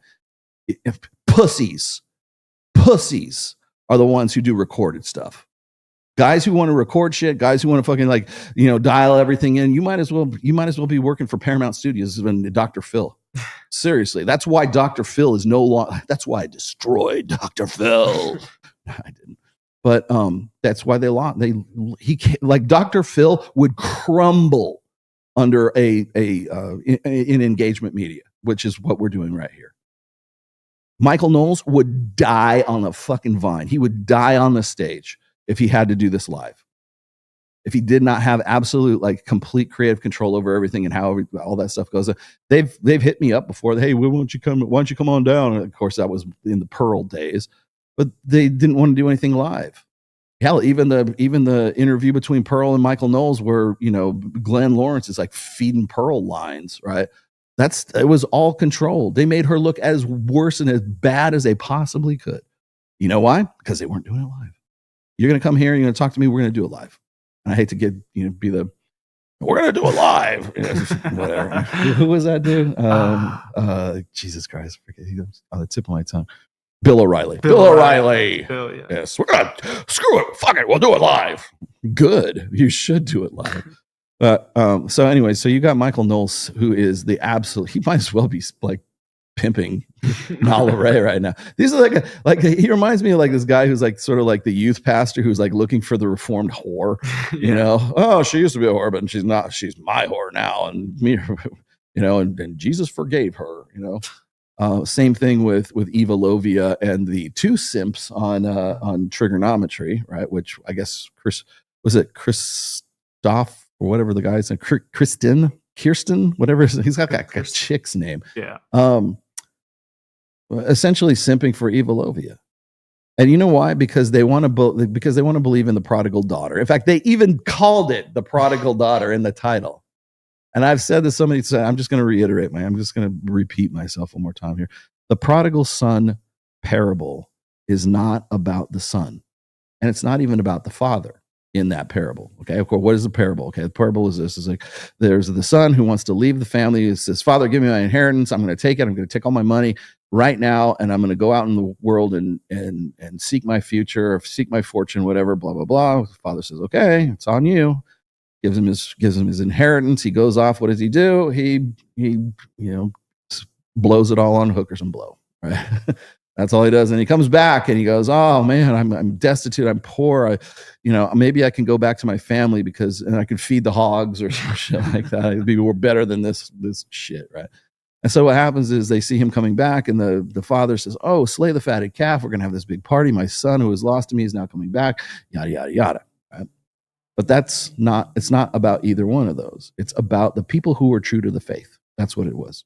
Because it's the big I told you so. And there's nothing that is more faith affirming than I told you so.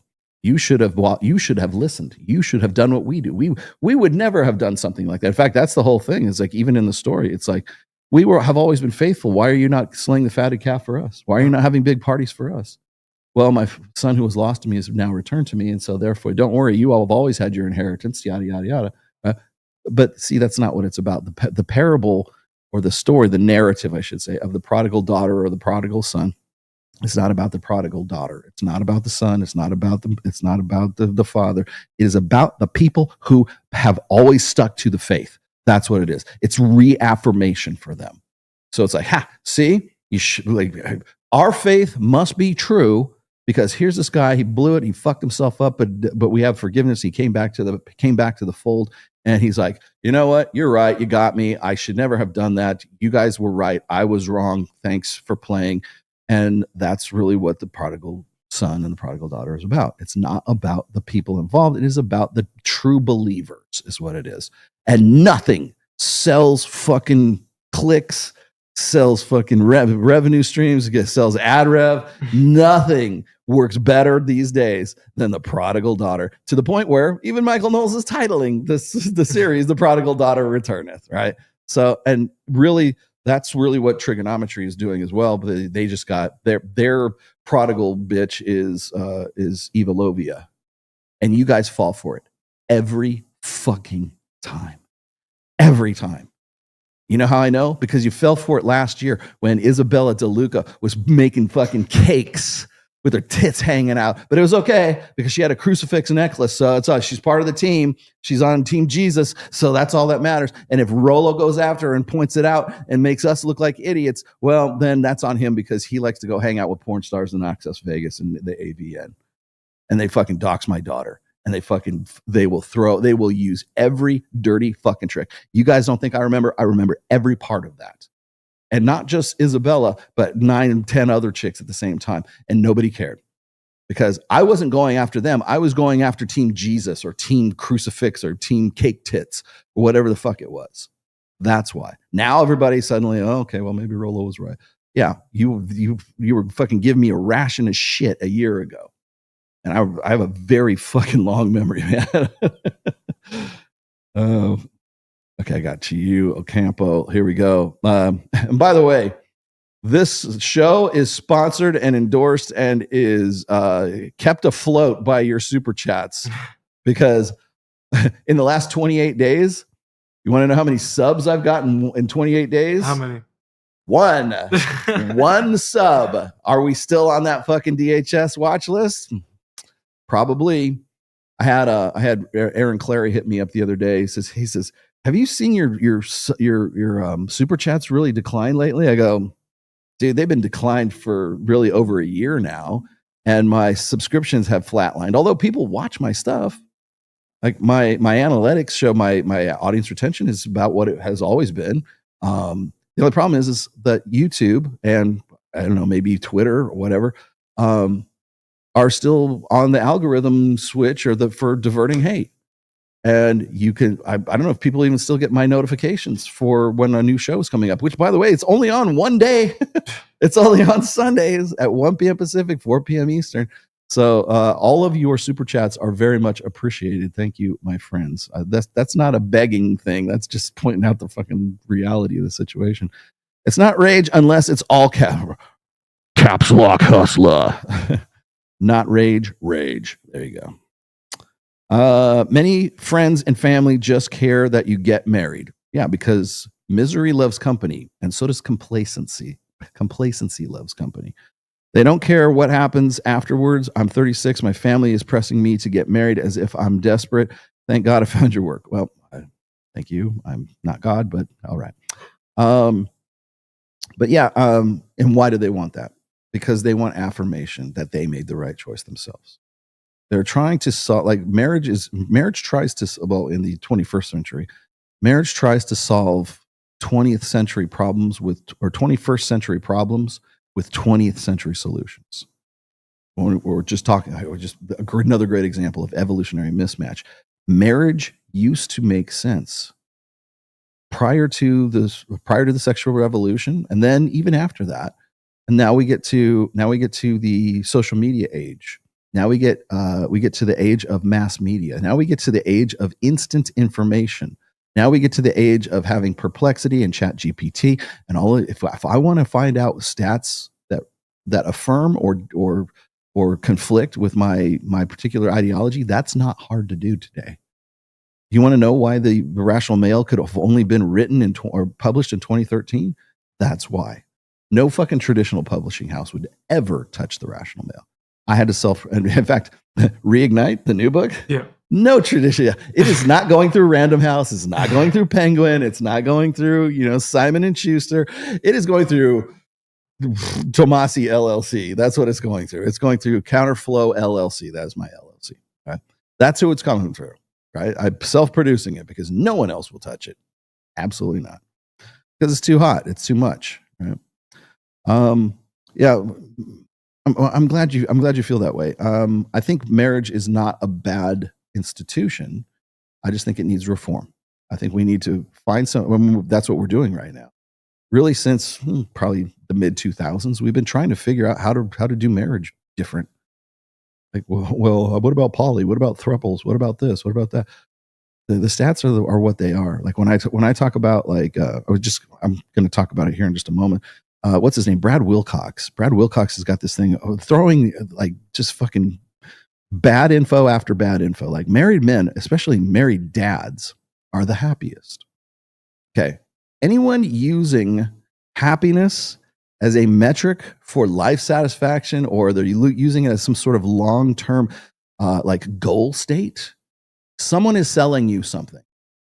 Happiness is an emotive state. It is not a sustainable nirvanic, I'm going to be happy because I'm married and I have kids, right? No, happiness, we don't be happy. We do happy. So whenever somebody says, well, was it single childless women are the happiest demographic there are. And then 2 weeks later, somebody goes, like some TradCon chick will come out and say, unmarried women with no children are fucking miserable. Like that. And there'll be an article on that and there'll be stats that prove that too. That's the problem, is we have so many conflicting stats right now. We have what's real masculinity? Some guy's going to come up with some sort of like program, or he's going to come up with some, like, what's that guy? The Bull from what the hell is the guy's name? I can't remember. He's going to jail for basically defrauding his members of his group out of $20 million. Spencer Cornelia did a really great by the way, hi Spence. Spencer lives here in Vegas. Did a really great expose on this guy. He calls himself the Bull. It was the Alpha Male Con in Utah, which is kind of ironic that it was the Alpha Male Con, because Scott Mason? I think that's the guy's name. Scott He was Mason? called himself the Bull, and he was like trying to be a male model at the end of all of this. But he basically built like his members out of $20 million, misappropriations of, and his partner too, his business partner too. I'm only bringing this up just sort of on the side because they asked me to be part of that. I was like, no fucking way am I touching that. But the guy's delivery was like an evangelical pastor. Yeah. He was almost like, he sounded a lot like Mark Driscoll. But just unbelievable. Yeah. And I'm glad but see, that's the kind of shit that fucking goes up my neck, man. It's because I try to give people like real shit on this show, and I've done so for 20 some odd years, whether it's in my books or if I'm just making a post on a forum, or if I'm talking to you live here. I'm trying to give people the real, even when I was on Dr. Phil and I knew they were trying to pillory me, I was still trying to deliver information throughout that entire thing to make people fucking think. Like when that chick says, oh yeah, women need to fight for their rights, the first thing out of my mouth was, what rights do women not have? Fucking silence, dude. Just fucking crickets. Yes, fuck you. Because that's manosphere 101. When that gets asked, or when women say, well, women need to fight for their rights. Okay, what rights don't women have? To get that on live television, on internet, like national television, holy shit. Yeah, I don't care. I don't care what the fat kid in fucking Brazil says. That was a fucking win. Go wipe your ass with it. Here we go. Rollo is the type of guy to tell you you're replying to her text with Chat GPT as evolutionary adaptation. Technically, but like, why would you not use a tool if the tool actually works? Right? I love Jet Trooper. Really? Ooh, you have a Sith in your moniker. Hey there, Rolo. Is there any sort of describable, concise gameplay loop that men would have to perform or perpetuate in a relationship to prevent her from losing interest, otherwise maintain or to keep her? What is that? Okay. The problem with that is if you're treating it as an algorithm, if you're treating it as a routine, or if you're treating it as something that is like an act that you have to keep up all the time, that's like the opposite of internalizing stuff. So I'll give you a quick example here, Trooper Guy. People always say, and I get this quite often, is like guys will say, I would hate to be in Rolo's marriage. Like, why? Because I would hate to have to game my wife all the time. I'm like, you met my wife. Do you think I'm gaming my wife? Really? Do you think I'm gaming? All right, honey, that was a shit test. So let's go. Option A, option B, or option C? She fell on my trap card. Yes, yeah.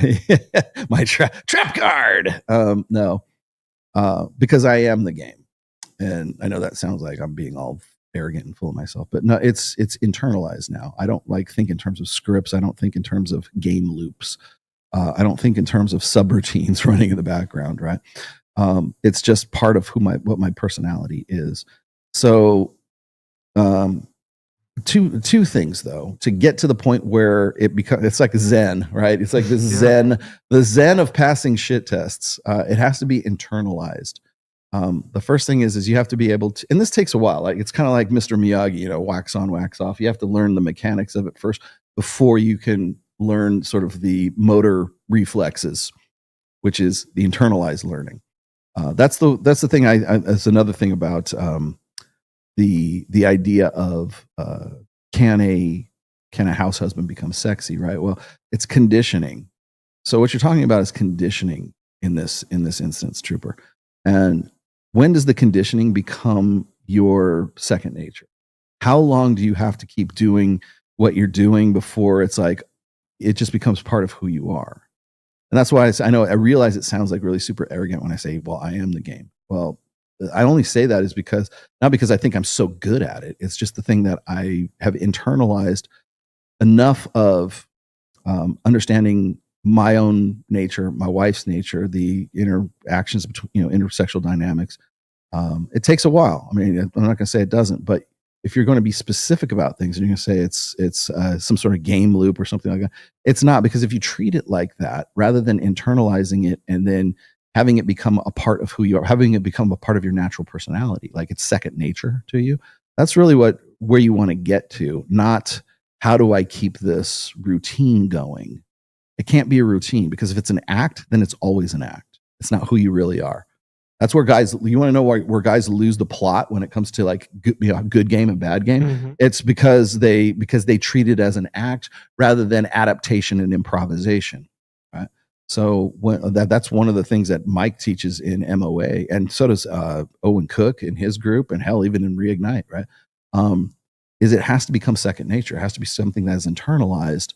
And so like, well, Rolo, she said this, and when girls say this, what should I say? What's the comeback to that? And I'm like, you should know what that is. You like come up with something. You need to be creative. You need to, I can't tell you how to live your fucking life, right? And the other thing is it's great to be like witty in the moment. It's great to have those like little flashes of wit, but that takes practice. It means you're going to have to figure out something for yourself, because like what would be witty for Rolo Tomasi will seem like schmaltzy and like cringe to other people, right? I come up with some pretty good, some snappy comebacks, but that's just from experience, right? Have you seen this? What is it? This meme? Or these girls will like Corey Yee does this, and there's a few of these other girls I know that do this, and they'll put up a picture of themselves and they'll go, "We're going on a first date. Where are you taking me?" And they're like fucking these smoke show, mini skirts and stuff. Or the other one is the girl will like come into the she knocks on your door at the hotel, but it's the wrong door. You have 3 seconds to respond. What do you say? Right? Yeah. Or she'll get into the elevator and you have like 1 minute to say something or 30 seconds to say something in the elevator. Right? What do you say? It's funny to me because it's not like Manosphere guys that are doing this. It's like these thirst trap chicks, right? of course, my response is always name 3 countries. You know, or what is it? When was World War II fought? Or the years, like basic like history, American history kind of thing. Name the 3 branches of government. What started World War I? Yeah. Kaiser Wilhelm. Who killed the dude? Gotcha. Wait, was it? Oh wait, no, it's there. Gotcha, bitch. Yeah. So making a woman lose interest, like here's the thing is you should be so fucking interesting that women don't lose interest. That's the easiest way for me to say that. There's no pickup line for that. There's no routine for that. You know how you make women not lose interest? Get your fat ass in the gym, build more muscle, make more money, learn better game. It's the same thing I would tell anybody who was single. You know, how do I keep her? The thing is, the problem is here's the thing. You will lose every chick you say that about. Every time you go, how do I keep her? What that says to me is that she's higher sexual value than you are. Guys who are higher who at least figuratively anyways, see themselves as being of a higher sexual value than the woman they're with, those words never come from their mouth. Because, how do I keep her? It doesn't matter. There's like 10 other chicks that want to fuck you. Who cares? Who cares? Right? So those words don't come out of a guy out of a guy's mouth who already perceives himself as being at least one step higher than that woman. And really, honestly, I think, like, you know how when I was just saying, on whatever podcast, when Brian goes around, he says, what, like, rate yourselves on a scale of 1 to 10, girls. And they're like, I'm a 10, I'm a 10, I'm a 10, I'm a 10, I'm a 10. Imagine if we did that with guys. Like, hey, dude, I never want to hear you say that you're anything lower than a fucking 10, man, because you're the bomb, man. You are so money and you don't even know it. You know, you're the fucking man, right? And imagine if I go around the table with a bunch of guys and go, what would you rate yourself on a 1 to 10? Like, these guys would be like, 4. You know, like they don't know. But if we were to start this sort of initiative to tell guys to do the same thing that chicks do on whatever podcast, I'm a 10, motherfucker. You know, like that. Yeah. Like that would, the funny thing is that has a different effect. Like if you had a guy on there and he says, I'm a 10, bitch, you know, that's different than if you've got like Gorlock the Destroyer on like this big, gigantic, morbidly obese chick that's on there. I'm a 10. There's a qualifiable difference. Like the guy being cocky, saying I'm a 10, he might not be a 10, but you know he wants to get to be a 10. You got this big fat chick on there. She's just doing that to like make up for like the fact that she knows she's not a fucking. Because the cockiness will bring up the guy that's a 7 to 10, right? Yeah. The girls will bring up the girls. Irrational self-confidence will give you a half to another full point on sexual market value, or at least value added for sure. He's confident. He's cocky enough to laugh about it. He's got a good attitude. Maybe he will be a 10. Who knows? Yeah. Maybe, you know, he's not a 10 right now. Clearly he's not. He thinks he's a 10, but you know what? He's got a lot of fucking, you know, he's got moxie, right? He's got ambition to be a 10. Maybe I want to get on that train. Yeah. Much different dynamic than the fat chick says to think that she's a 10. What do we got here? Super chat addiction. Rollo, Huberman recently did an episode on emotional intelligence. It's good. What's your opinion on a delay of gratification? Would you like to know? Some are better at it than others are at it. Yeah. Okay. So first off, that might be a genetic thing. So I don't know how I would like wedge that into like big 5 personality traits. But like if you go and if you look at the 4 laws of behavioral genetics, there's probably a DNA chain, or there's probably a combination of genetics that would predispose. One of the cameras went out. Yeah, it's probably too hot. That would predispose a guy to be more self-controlled than others, right? Also environments too. So for instance, because here's another example of this. Guys will always say, well, you know, the girls in my country, they're not hypergamous. No, they are. They're just not allowed to express that hypergamy because of the conditions of your country or your ethnicity or your religion or how you just basically do things in your culture, right? They're just as hypergamous as anyone else. Does that mean that they're exercising self-restraint? Yeah, up until the point where they don't have to anymore, which is essentially, if you think about it, what we did in the United States for a long time, right? Up until we had hormonal birth control and the the sexual revolution that came as the cultural response to that. Up until that point, we had a much different social attitudes towards sex, towards reproduction, towards family creation. We had a much different attitude and a much different way of thinking about things. And people say, well, women were oppressed, they were owned, they were treated like cattle. No, they weren't. It's just that women couldn't express their hypergamy in the same way that they do now, because the culture has changed as a result of an invention, which was hormonal birth control, right? So now that all of those restraints are off, we have unfettered hypergamy. Now we see what women's real nature really is when we take away those restraints. So you can say, well, what in my country, I live in Iran, Rolo, and the women are different here, and they wear, they're much more modest than everything else. I said, take away those cultural restraints, and you see how fucking modest those chicks are. And it's not because of men not living up to their fucking expectations. If men were better, women would be better. No, pull those restraints away, and you will see exactly what their nature really is. And it's like passport bros. They always tell you, never leave the country where you find the chick, because you bring her back to the United States, where those restraints and those restrictions don't apply anymore. Guess what? They revert back to that's what you get when you have unfettered hypergamy. That's why you will lose that bitch in the United States, and you keep her in the Philippines. It's a much different story. There's way more respect in the Philippines than there is in the United States. And shout out to Filipina P, who I love. She's my Filipina sister wife. She's so funny. God, that chick is. I don't even really watch a full show. I only watch like the clips of her stuff. It's funny as shit, though. I do like her. I'm not goofing on her. I think she's pretty great. So emotional intelligence is bullshit. Would you like me to tell you why it's bullshit? Okay. So I guess we need to go through this one again. Let's just do this. Emotional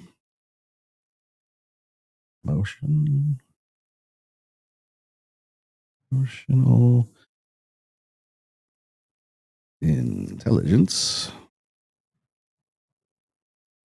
is bullshit. Is fake. Is bullshit. Boy, there's a lot of returns on that.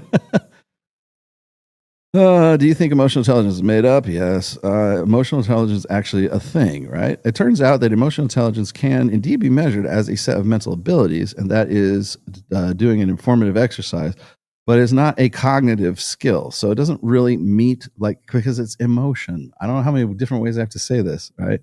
Let's see. Let's see what else here. Why is emotional intelligence an illegitimate concept? Is EQ scientifically proven? Let's see. Intellectual foolishness.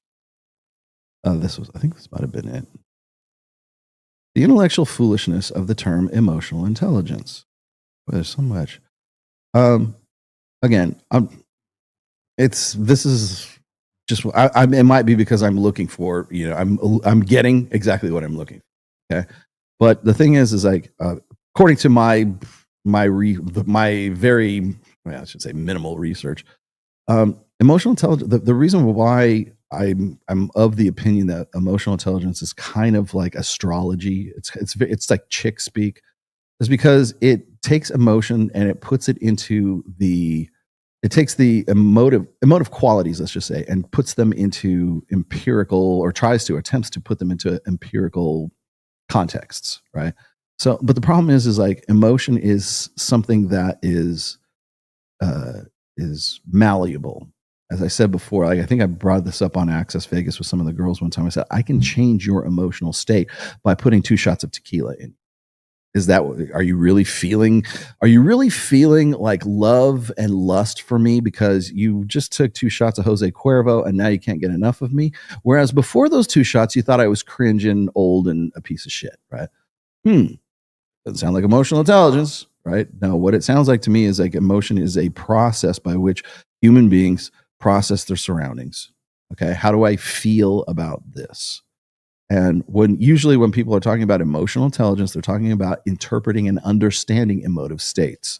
So autistic people cannot understand most of them cannot, depending on where you are on the spectrum, cannot read emotive states from other people. Like if you see I think this is getting worse too, by the way, because we have such a minimal ability with what do you call it, with social media today to see what the other person is saying. When I text something on Twitter, you don't see my facial expressions unless I do a video, right? You don't hear my vocal intonations. You don't see me like, I could be like this while I'm writing something down, or I could just be totally casual. Well, one of them is an emotional state. One of them is not. But the thing is you're never going to get that through a block of text. Okay? Unless I like write in certain ways that seem kind of like out of the ordinary. But the thing is like understanding emotional states, that's a cognitive process.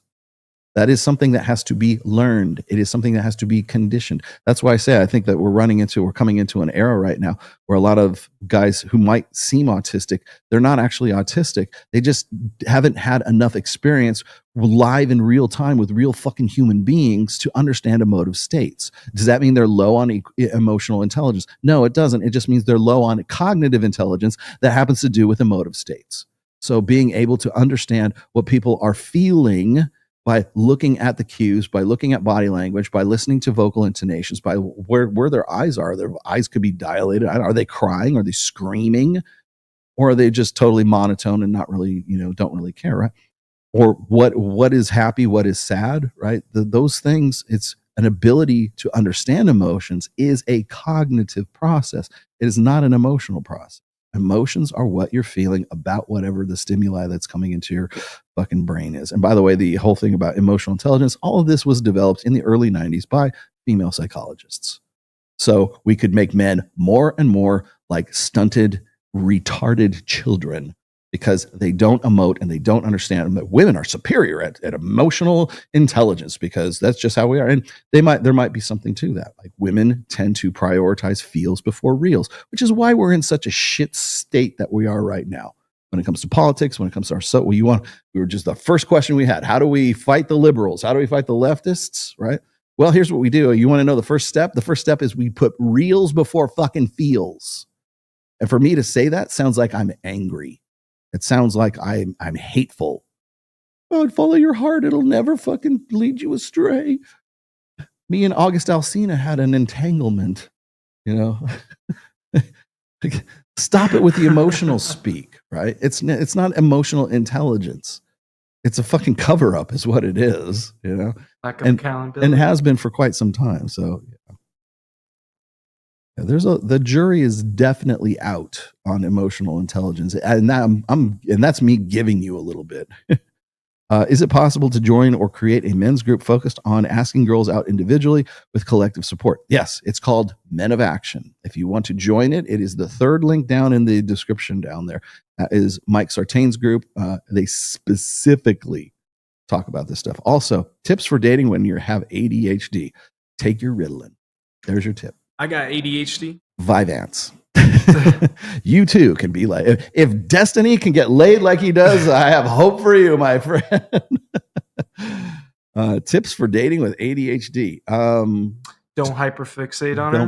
Don't put it on her pedestal. And don't hyperfixate on the fact that you have ADHD. Yeah. That's you know what kills guys who have like functional autism? Because all autism is not necessarily bad. It's just when it becomes a problem is when it's bad, right? Like people can be functionally autistic and in constructive, creative ways. Like if you look at like Elon Musk, definitely on the spectrum. He even says he's got Asperger's syndrome. He has said that on Saturday Night Live. I'm a first guy who's the host of Saturday Night Live who has Asperger's syndrome. He even said that, right? But the guy can still put fucking rockets on Mars, or he can still have SpaceX. He can still do Tesla. He can still get, high-speed rail systems installed or whatever the fuck he's doing, right? Who knows what he's doing, right? He's got autism. He's most definitely on the spectrum. You got low emotional intelligence? No, because his cognitive ability to interpret emotions is pretty limited. Let's just be honest, okay? Does that make him weird and eccentric? Yes, of course it does. Does that make him an evil dude? No. I think he's doing it for the right reasons. I mean, at least he thinks he's doing it for the right reason. But definitely on the spectrum. Does he have to? But I think one of the reasons why he's successful at what he does is because he doesn't focus that he's on the spectrum. He doesn't see that there's anything wrong with him. So ADHD. Attention deficit and hyperactive disorder. Are you more attention deficit or are you more hyperactive? Both. Because hyperactive might be a problem. Attention deficit is just like you're trailing off. Yeah. Take your meds. That's my tip for you. Get a hobby while you date. Get a hobby. Yes. ADHD. The difference, which I love it when people like, one of the things I had to put as like a caveat, a precursor to the player's handbook. Yeah. I had to put just a quick, in the introduction, I had to put a quick hit little paragraph in there about like, if you're on a spectrum, if you have ADHD, if you are Asperger's syndrome, if you have some sort of, like I said, don't look to game or the red pill to solve that problem. That is a psychological problem. That is reserved for psychologists who specialize in your problems. Don't think that joining my program or going with Mike or reading this book is going to be the cure to your disease, because so many guys think that if I go and I pay the price for this, or if I go and I do this, or I read his books, then I'm going to magically be cured of this horrible, this crushing, crippling autism that I have. The red pill will not cure autism. I hate to break it to you, but it will not cure autism. The difference between the prodigal son and the prodigal daughter is the difference is there's no prodigal daughter in the Bible, okay? Is the son didn't think he was entitled to be anything more than a servant. The modern daughter returns entitled to full restoration. Yeah, that's true. Yeah, and we want to hold her up as an example for other chicks. That's what, rather than hold women accountable, that we would rather have them come back as the prodigal daughter and reinstate her to her full holiness. The simp economy is strong. Yes, it is. Is it possible for a 5'4" man to be in the top 4% without being famous? Yes. Yes. Yes. Make him handsome, rich, big dick, a gangster, whatever you want, just not fame. Okay. There is a guy, and I'm just going to call, his first name is Anthony, but he is part of MOA. Anthony is at every event I go to. Anthony is 5'4", actually, like, or 5'5", maybe, I don't know, somewhere around there. He's short dude, short king for sure. And I mean king because Anthony gets with some of the hottest top shelf chicks that I can think of. Is he famous? Not in the sense that you would see him at like on the Hollywood carpets, right? He's not an actor. He makes a good chunk of change doing something, but primarily he runs Mike's MOA game or MOA schedule, I guess. And he is very social. He's funny. He's in great shape for his size and his stature. He's in, I don't know what his body fat content is. I mean, he's not as jacked as me, but like for his size, he's pretty jacked. But that's not really his secret. His secret is that like he is very good at social circle game, very good with pre-selection, very good with social proof. He is who he says he is, and he doesn't really, he's internalized this stuff, but his name is Anthony. I can't remember his last name. But every time I see the guy, he's surrounded by beautiful women, and he usually goes off with one or sometimes two of these girls. So can you be a short guy and be able to do that without fame? Yes, it's absolutely possible. But here's the thing is don't think, I'm going to date 6 foot tall supermodels. Now, you might be with chicks who are like 5'8". They're all taller than you at that point, right? But yeah, depends on what you describe as success. But if I could give you an example, it would definitely be. Thanks for that 10 SEKs, whatever those are. Gorlock isn't a woman. That's a man, baby. Yeah, I understand that. But she wants to be a woman. We're supposed to pretend that she is. We're supposed to, stop. You're gonna break character.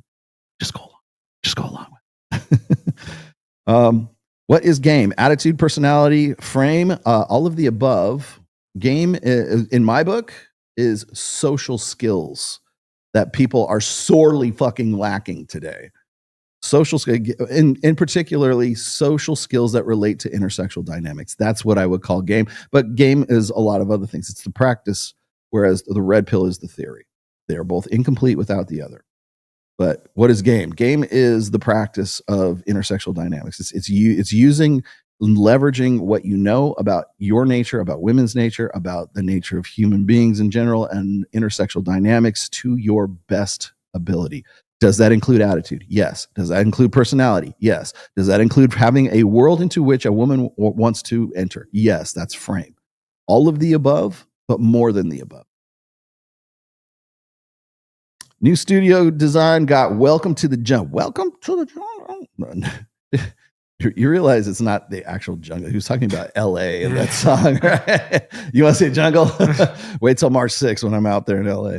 That's funny. Patiently waiting the return of the midweek show. Yeah, you and me both. Okay, well, since we're here, midweek show will actually be Access Vegas on the 13th of February, which will be our Valentine's Day show. And it's going to be a special show. Okay, so you are not going to want to miss our Valentine's Day show. We have never been able to do this show because Valentine's is always on and off week, or it's on and off day. So it'll be the 13th. Now, we could not possibly do it on the 14th because the chicks wouldn't be on the show because they got too much going on. They're probably stripping at this fucking Rhino or the Hippo or Sapphire or wherever, Centerfold. Hustler. Shout out to Centerfold, the home of the greatest valet runner that I know, Jake Cope. So we can't actually get them in on, it's almost like the AVN. You can't get them come in the studio on the AVN. But we are going to do it on Thursday, and we have some very specific select guests for this one. So I don't want to give away the whole show just yet, but you're not gonna, I know this sounds like what everybody else says. You're not going to want to miss this one, but you really aren't going to want to miss this one.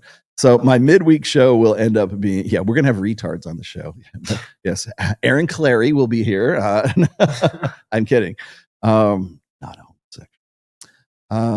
But anyways, you guys will really, really dig on it. Ryan Lopez. Yes, we're having retards. What else? Wrong witch. A witch? Oh, witch master. Trusting people. Whatever. Okay, so you're going to like that. That'll be the midweek show. Will be Access Vegas, obviously. I'm going to be also on March 6th. We're going to be doing, me and Joe will be there anyways for Reignite. On March 6th is in Los Angeles at Academy, is Babes in Toyland, is a charity event once again, as always. I will be there on the 5th through the 7th. I'll be staying at the Thompson Hotel. So I'll be down in Los Angeles. If you want to meet up anytime during those days, I will be available. But I'm also going to see if I can't do a midweek show using, my DJI Osmo. Finally, I'm going to see if I can make that one work on a YouTube. So I will be doing that. All right.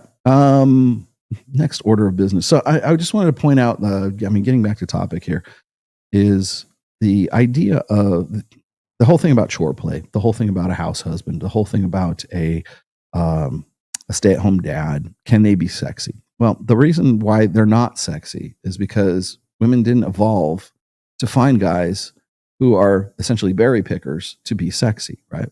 Hunter gatherers. Men were the hunters, women were the gatherers. Beta males were the ones who took care of the children. You look in any primate society, from macaque monkeys to bonobos to chimpanzees to silverback gorillas, there are the alpha males and then there's the beta males. And the beta males trade services and goods for sex. It is essentially prostitution. One of those services is babysitting. So when you look at our closest relative in the primate kingdom, and I don't care what you think about it, but if you look at primate societies, it's the beta males who are taking care of the children.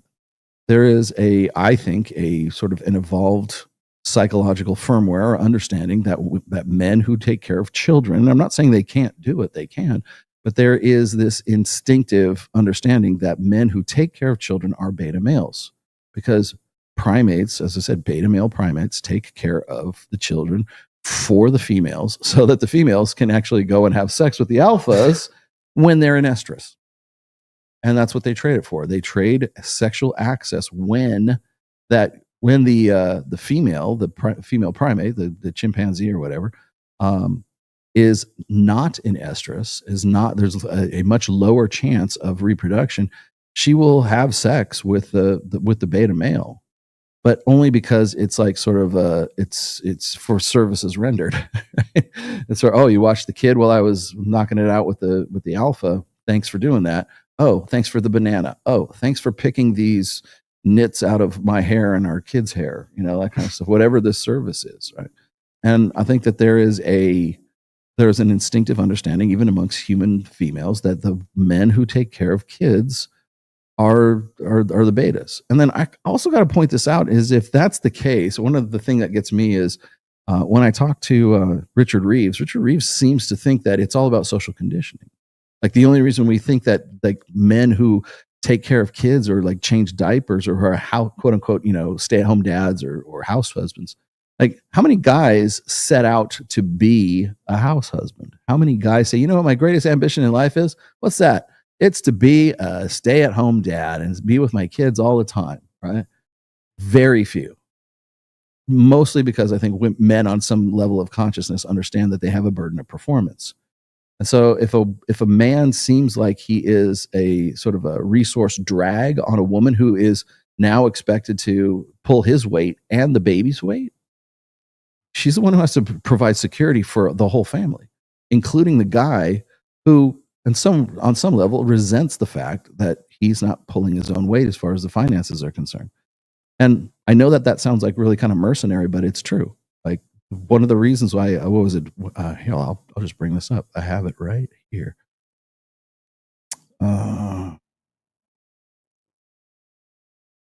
Like, I love this. Whenever I did this again, I did another one of these tweets where it says, gentlemen, you don't owe women a better life, right? And that I did this in response to this guy, Joe Cassandra. He says, if your wife wants to be a stay at home with the kids, it's your job to make sure that happens no matter what. Put the video games and beer down and figure it out. I was making $42,000 a year, and we were broke when my wife asked to stay at home. If I did freelance gigs at night on the side, I lived on 5 hours of sleep so she could do it. Sad how many women want to stay home and their husbands won't let them. No, it's not that they won't let them. It's that nobody can afford it. To make it in the United States, you need 2 incomes and a side hustle. That's how you make it in the US.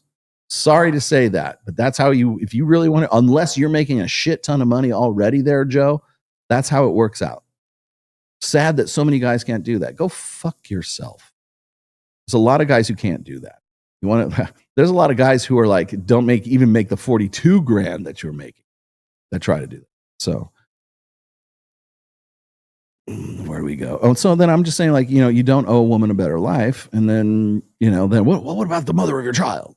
Well, I'm saying women, dude. I'm not saying fucking like mother of your child, right? If you have financial responsibilities to your wife and your kids, yeah, but that doesn't even necessarily mean you owe them a better life. You just simply got to keep them alive. But that's actually not the one I was looking for. Here's the one I was looking for. Thought this was interesting. Here we go. Perfect timing. I don't know if I brought this up last. Did I bring this up last? I don't think I did. This is from Rob Henderson. Let me I can put this on the screen here.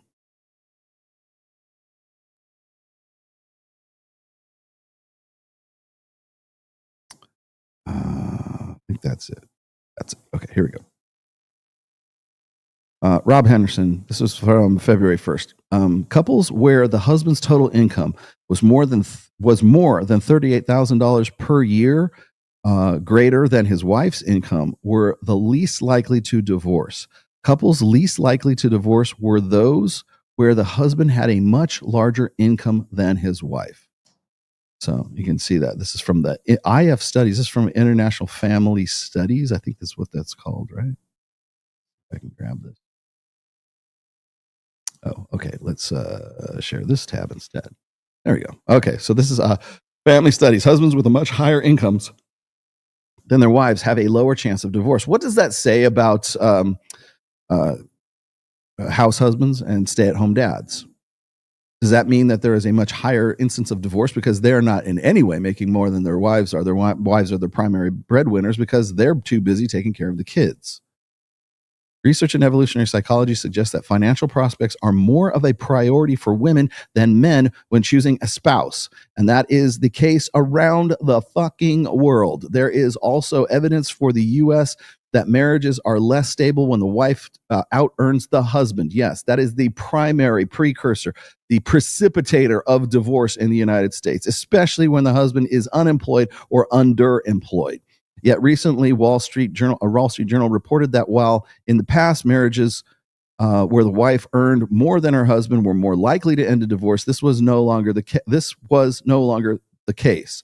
The article cited research that sociologists at the University of Wisconsin-Madison found that while couples married in the late 60s and the 70s were more likely to divorce if the woman earned more, there's no longer true for couples who were married in the 90s. The authors argue that this was a cultural change away from the norms favoring the male breadwinners, male family model towards the norms favoring more egalitarian dual earners for the marriage. Couples where the husband's total income was more than $38,000 per year than his wife's income were the least likely to divorce by 2021. So it is still a financial proposition. The more than half of all marriages in the United States are now dual earner marriages, and the share of women who earn as much as or as significantly more than their husband has roughly tripled over the past 50 years. What does that have to say about these tradcon fuckwits who are like, oh, you got to do everything in your power to make sure that she doesn't have to work anymore and she can just sit at home and she can be with the kids, right? I'm not saying that's not a noble or not a good goal. I'm just saying that you've got to earn at least what she's making plus another $38,000 for that to even start to work. The negative effect of the husband's higher income related to the wife's income on the chances of divorce has not changed since the 1990s because you earn more than her. That's how it's been expected. All right. Let's get out of that. So, one of the things, whenever I read stuff, when it comes down to finances, it comes down to money, and it comes down to Myron has said this a million times. Man's got to be smarter. He's got to be taller. He's got to be more jacked. He's got to have more money. He's got to have be more intelligent. He's got to have more education. He's got to have he's got to have more ambition. He has more drive. Basically, a man has to be exponentially more than a woman, but yet still believe that he's her equal, right? And the thing that gets me about that whole thing is like that's part of the burden of performance. But what happens is then you've got the traditional conservatives come in and say, well, it's your responsibility to do all this stuff and to like basically bend over backwards and essentially kill yourself to provide the lifestyle that this woman wants to get with. And all that does is prove to me, and through the traditional conservatives, is that you've reduced marriage, you've reduced love, you've reduced emotional investment, you've reduced all of this down to $38,000 more than your wife. Because if you don't make $38,000 more than her, odds are you're going to get divorced. And if she starts making more money than you, odds are the clock is ticking. She's gonna, you lose your job, she's not going to leave you then. The clock is ticking. Right? If you can't bounce back from being zeroed out, the clock is ticking. Like the landman. Yeah. Oh yeah. Fuck. That's great. Yeah, exactly. You're on the clock at that point. And so what you're doing is you're taking this because like love is forever and love is what's that Corinthians thing? Love is kind, love is never jealous, love is this. I'm not a biblical scholar. You got all of these really nice, flouncy, flowery, poetic prose about what love is and what love isn't. You know what love is? Love is $38,000 fucking dollars more. That's what love is. Sorry, them's the numbers. That's the statistics right there. So all this bullshit, do I think it's more than that? Yes, I do. But if we're going to break it down, and I'm not the one doing this, it's the tradcons that are fucking doing this.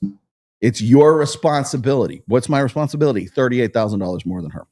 That's your responsibility. Not about love, not about kindness, not about Corinthians, not about love your wife and or what is it?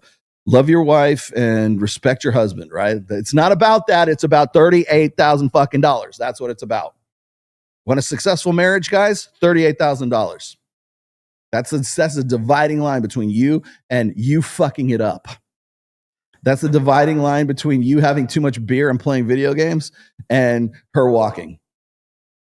Great. Awesome. Does it sound like a good deal for you? You want to get in? You want to jump in with both feet? God said you're supposed to jump in with both feet. Why aren't you? Why? Oddly enough, I still haven't been able to figure out why the marriage rate is 6.1 per 1,000 right now. Jesus Christ. What's wrong with people? They lost all more sense of morality. They just don't have God anymore. No, you know what they don't have? They don't have $38,000. That's what they don't have. They don't have $38,000 that's insurance. That's marriage fucking insurance. Keep $38,000 in the bank account, guys, just in case. You know, in case you have in case you lose your job, you're like, hey, don't worry about it. I got 40 grand in a slush fund here. You know what it's called? It's called my anti-divorce slush fund. That's what it's about, because it's all about the money. Now, do I think that it is? No, I don't. But let me tell you something, man. It doesn't matter what I think, because it's your responsibility as a man to give up everything until you can get to the point where she can be on her own and do her own shit, and you stay home with the kids. Look, I retired my wife almost 5 years ago, coming up on 5 years. My wife has not had to do anything professional. I mean, she used to be a medical professional even, right?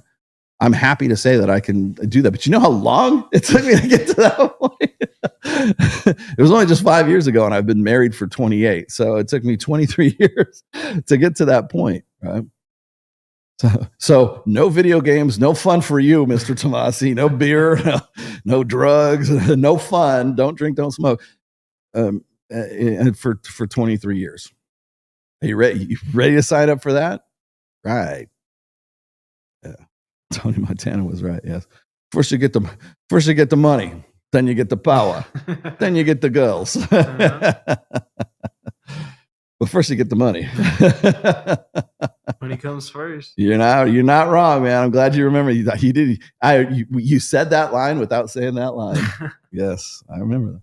First you get the money, then you get the power, and then you get the woman. It's true. 38,000 per year. Remind Michael Knowles that next time he wants to talk about how guys ain't living up to their fucking financial responsibilities for marriage. What was the other one? Oh, I love this one. Okay, back to that. There was another post on Twitter. It was this person named Blue. I have no idea how many.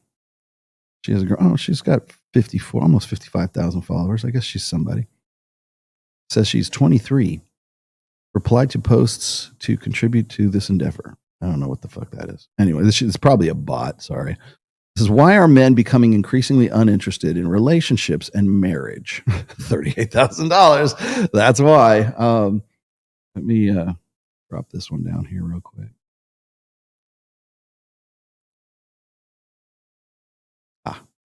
All right, here we go. I just wanted to throw this out there really quickly. Ed and stuff, and I know Ed. He says average women don't want average men. That's easy enough answer. Incel.is. Because modern women only chase the top 5% of good-looking men while ignoring the rest. Right. Well, that's how they get there. But how do you keep them? $38,000. Marriage is a concept that suppresses the instinctual nature of man for the good of the family and thus society. Now, sex and its proxies are abundant. Society hates men, so lifelong commitment to an obstinate pre-fucked headache, that's good, is a laughable offer compared to enjoying the low-hanging fruits grown from a society without shame or morals. We always come back to the morals, don't we? Must be 6 feet tall, must make $100,000 a year, must look like Chad, must have a college degree, must have six-pack abs, must work high-status job, must do the housework, must have a 9-inch dick. Really, only 9? The other chick was talking about 5 inches, like small. Meanwhile, women are obese obese 30-year-old roasties. I haven't heard roasties in a long time. You've been spending too much time on fucking 4chan, my friend. My 5'8" granddad was a bricklayer. All I gotta do is lay a brick. And got to marry an early 20s virgin. Yeah, how old was he? Who stayed faithful to him and bore him 6 children, as far as you know. Modern men have to work 5 times hard. Okay, this is the standard bullshit. Modern men have to work 5 times harder than their grandfathers did. For women, 20 times worse than what their grandfather or grandmothers were. It's called hoflation. Thank you for that very much. I want to also this was the let me stop sharing this. There you go. Here's another. People don't. This is an oldie but goodie, and the thing that gets me is like when people start talking about like how women have these unrealistic high standards. He's got to be like this. Like when you have the microphone that's in your face and the camera is right there, women are going to say shit that they think sounds right, or they're going to because they don't want anybody to have a worse than necessary opinion of them. Okay, when you ask women, what are you looking for in a guy? They're going to say he's got to be funny. He's got to like puppy dogs. My mom has to like him. My sister has to like him. He has to want kids in the future. He has to have a good chunk of change. He's got to have money. He's got to have ambition. He's got to have this. He's got to have that. He's got to like Disneyland. He's got to like rainbows. He's got to blah, blah. It's this laundry list. Royce used to call it the 436 bullet point checklist. And in a specific order of this is what's most important, right?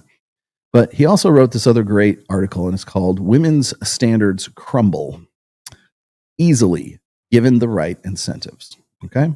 So I'm gonna bring this one up here for you real quick, because I think that a lot of guys believe women when they relate what their standards are. Now, does that mean that women aren't actually holding out for like guys who are like Superman? Yeah, they probably. As I said before, it's the global sexual marketplace that we are never evolved to adapt to. But that said, I want to show you guys this one. This is a really good one from old school from Chateau Artiste. Okay. Women's standards easily crumble given the right incentives. Maxim number 39. We were really big on maxims back then. A woman's standards are like a house of cards. Kick out one from the bottom and the whole edifice crashes down.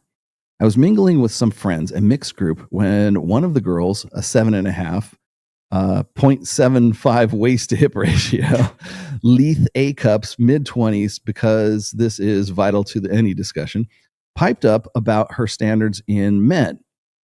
And remember, this is written in 2010, guys. Look at the date, 2010. So don't think that this is some fucking new, novel thing that women of today have just sort of like popped. Oh, average women don't want average women. They didn't want them back in 2010 either. So just saying, it's not you. It's not the times. It's just the fucking way that it's always been. Okay. She went on for some. A cups. Okay. She piped up about her standards in men. She went on for some length describing the kind of man she wanted to, or she would deign. She would lower herself to date. She is single. Now based on looks, age, lack of sprog baggage, sprog meaning kids, she has the sexual market value to make some weighty demands. And she knew that on a logical level, her 463 point bullet point checklist she recited was quite impressive in its detail. So here's what she was looking for. Worldly and well-traveled, must have been someplace besides Europe. Athletic, football or lacrosse player, at a Division I school preferred.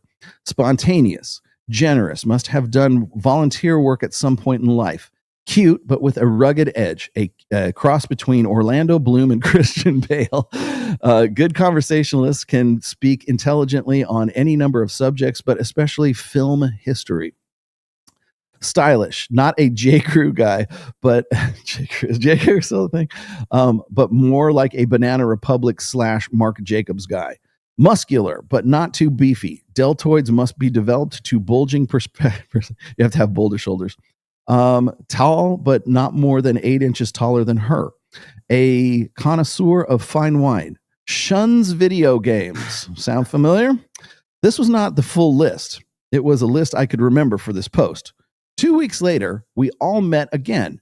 And this time she was with a man, someone she had just started seeing.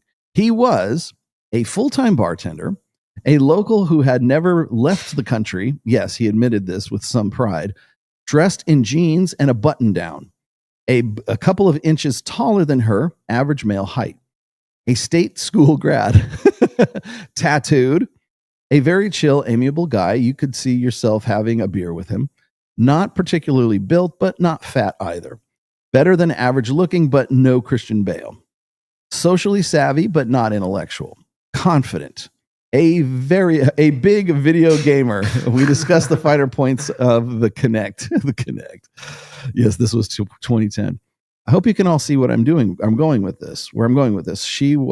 What she claimed were her inviolable standards, and what kind of a man she actually dated were very different. She seemed oblivious to the disconnect. Bless her cute little cutie pie hamster. This isn't the only example of a woman's standards not being worth the mental paper that they're written on. I'm sure we're all acquainted with the online spectacle of average-looking and even ugly fat chicks pumping their date site profiles and Craigslist personas full of demands that would make a princess blush. But how quickly those standards evaporate when the harsh Klieg lights of reality intrude. A woman's standards, however emphatically and insistently declared, are more like a fantasy dating team. Free of the constraints of the market barter, she happily indulges in a little of the ultra delusion. That is, if you ask a woman her standards, you will never, and I mean never, get an honest answer and realistic answer from her. This is because women are, on the whole, incapable of accurate self-assessment. A woman's prime directive in life is to sell herself the moon. Remember what he said? I'm a 10, right? Every chick on fucking on whatever podcast, sell herself the moon, right? A man's directive is to sidestep paying her inflated price for that moon. Given the right incentives, every woman's standards will wilt into accommodation. And by incentives, I mean everything from the sex ratio to her actual sex worth to the subversive level of game that a man needs to play. A single smart 60-year-old woman, financially well off and occupationally accomplished, can demand in the most florid of haughty language and a sophisticated wealthy man all she wants. But there's a number where the rubber meets the road. She will jettison all of her ridiculously unrealistic standards for an average old schlub who tickles her pink because he managed not to fall asleep during an hour-long dinner date with her. I think you guys get the idea. Right? So just remember that dating standards, just because a woman says, I need this and this, these are the deal breakers, I need this and this and this and this and this and this. And in real life, where the rubber meets the road, where the pink gets tickled. God, you're such a great writer. Remember that's a wish list. That's your Temu wish list. If you didn't have to pay for something, this is what you would put on the fucking on your wish list. But the thing is, you got to pay for it. There has to be some sort of trade. There has to be some sort of exchange value that goes along with that. So, as I said, and the reason I brought this up, I don't think anybody's ever brought this particular article up on any podcast that I know. But the thing is like, I think too many guys get sort of hung up on this idea that, it's the 666, right? He's got to be 6 feet tall, 6-pack abs, got to have a V taper. He's got to have at least a 6-inch cock, right? Because clearly 5 is not working for our girls on whatever podcast. He's got to make a 6-figure income, and on and on and on. And so you've got this whole thing, and guys take that to heart and they go, well, women want these unrealistic things. Yeah, they want those things. They'll settle for quite a bit less. It just depends, man. And here's what gets me is this. The thing that gets guys and catches guys by surprise is they go, Rolo, there's this beautiful fucking swimsuit model that I see, and she's with this fat guy, or she's with this emo guy, or she's with this rocker guy who's just like, he's emaciatedly thin.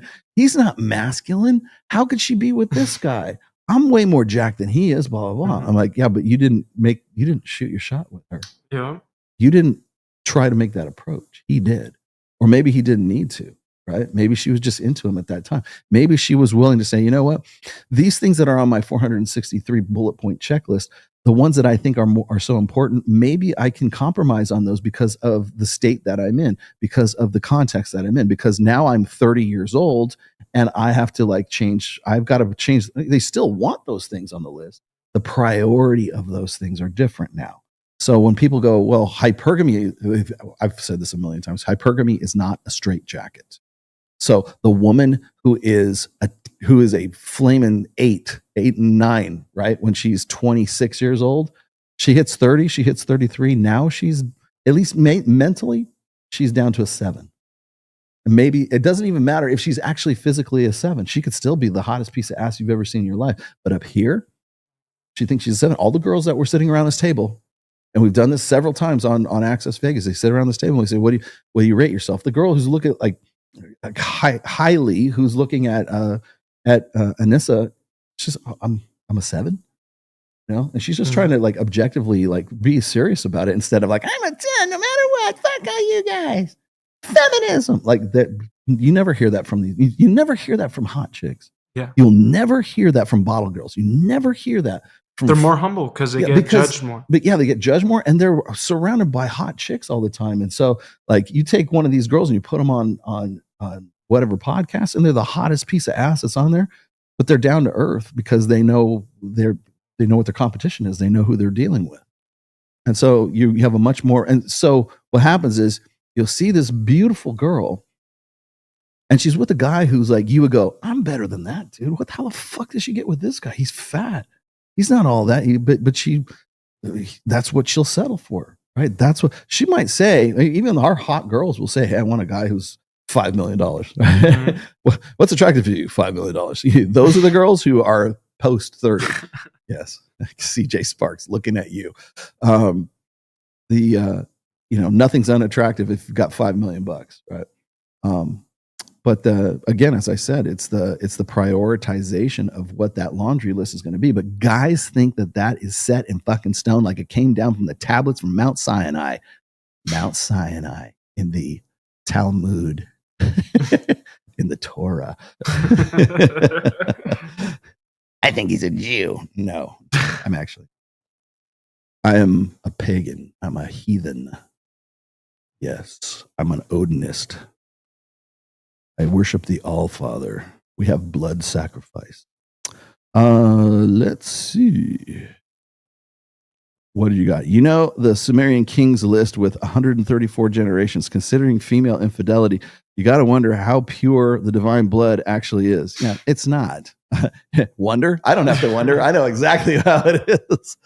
Yeah. Oh, you know what gets me is and I might watch this. There's a new show coming out on Amazon Prime, and it's about David from the Bible, like King David. Yeah. It's about his lineage and everything else, and it probably starts when he like kills Goliath, which I wish I would watch. I just want to see that part of it done with the rest of the series, where he knocks it out, kills that one dude, and then starts fucking Bathsheba, right? See, that's what gets me is like, you can get away with that. You can murder a motherfucker and still be King David. I love it. Man. Oh, well, that's just the way that Lord worked with him. You can work with me like that. How come you don't work with me like that? Yeah. Yes. Dude. It's a joke. I know it's hard. I know it's really hard for you. Oh, wait, here you go.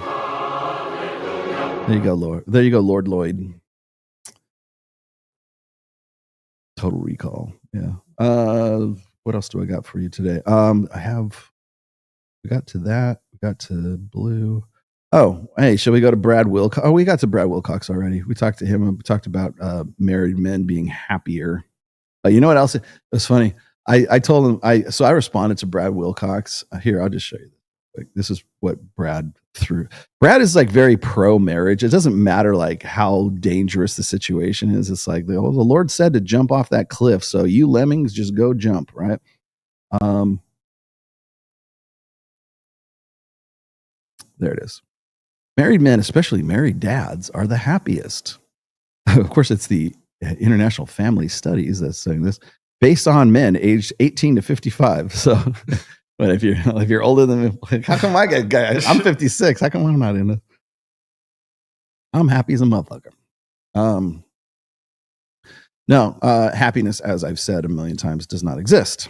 Not in the sense that anybody using it as a metric for success of a particular ideology, or whatever your pet project happens to be. And for Brad, it's always about Get Married Now, right?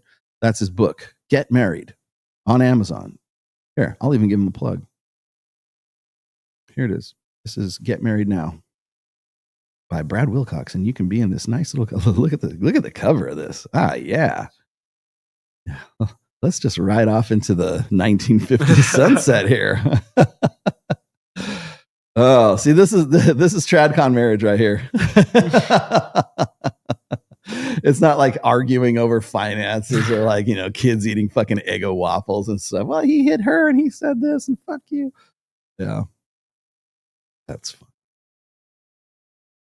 So anyways, Brad seems to think the key to life, the key to happiness is that. So anyways, I said anyone using happiness as a metric for like contentment or life success or life fulfillment, whatever, I don't even know where to go with it because it's all fucking subjective.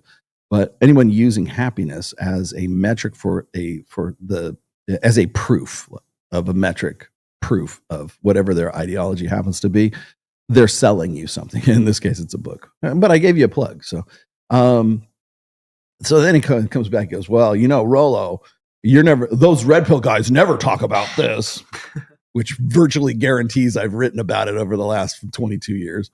But no, he was like, what about money? Married men make more money. No way. Here we go again. It's like that, oh boy, here we go. Yeah, they may like we didn't talk about this with like a turd flinging monkey back in like 2015, which we have. No, dude, they make more money because they have to make more money. What did we say? $38,000. If you're not making $38,000, Brad, no marriage takes place, or marriages are certainly a whole lot less likely to take place, right? So what's a man have to do to ensure that he has a good marriage, and he has to make more money because he'll be happier then, right? You're bending over backwards and not, I wish I would have had it. There's an Instagram reel, and it's been going around, and it's like a day in the life of an unmarried guy at like 35 or something. I wake up at 7 a.m. I eat whatever the fuck I want. Then I go and do this, and then I ride motorcycles, and then I go and I hit the gym if I want to. Then I call up one of 4 of the girls I'm seeing right now, and it's just like it goes on and on, and like that sounds like a guy like that would be pretty happy. But the thing that gets me is so anyways, the money side of things, like, well, married men make more money. Yeah, they have to make more money, because if the money isn't there, no marriage takes place, because women marry a lifestyle. They don't marry a man.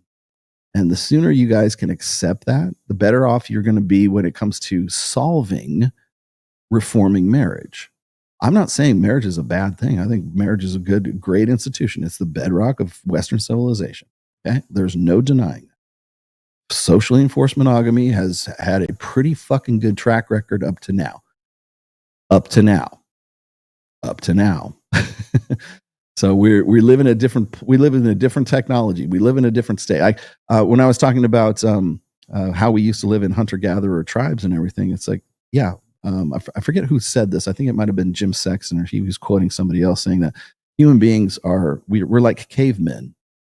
We're still the same critters that we were on the sub-Saharan African savannas 100,000, 200,000. You may have, obviously things have changed a little bit, right, biologically, but essentially our firmware is still stuck back on the savannah, right? So we're kind of like hunter-gatherer tribesmen who live in medieval times, or live in a medieval kind of, even a feudalistic social state.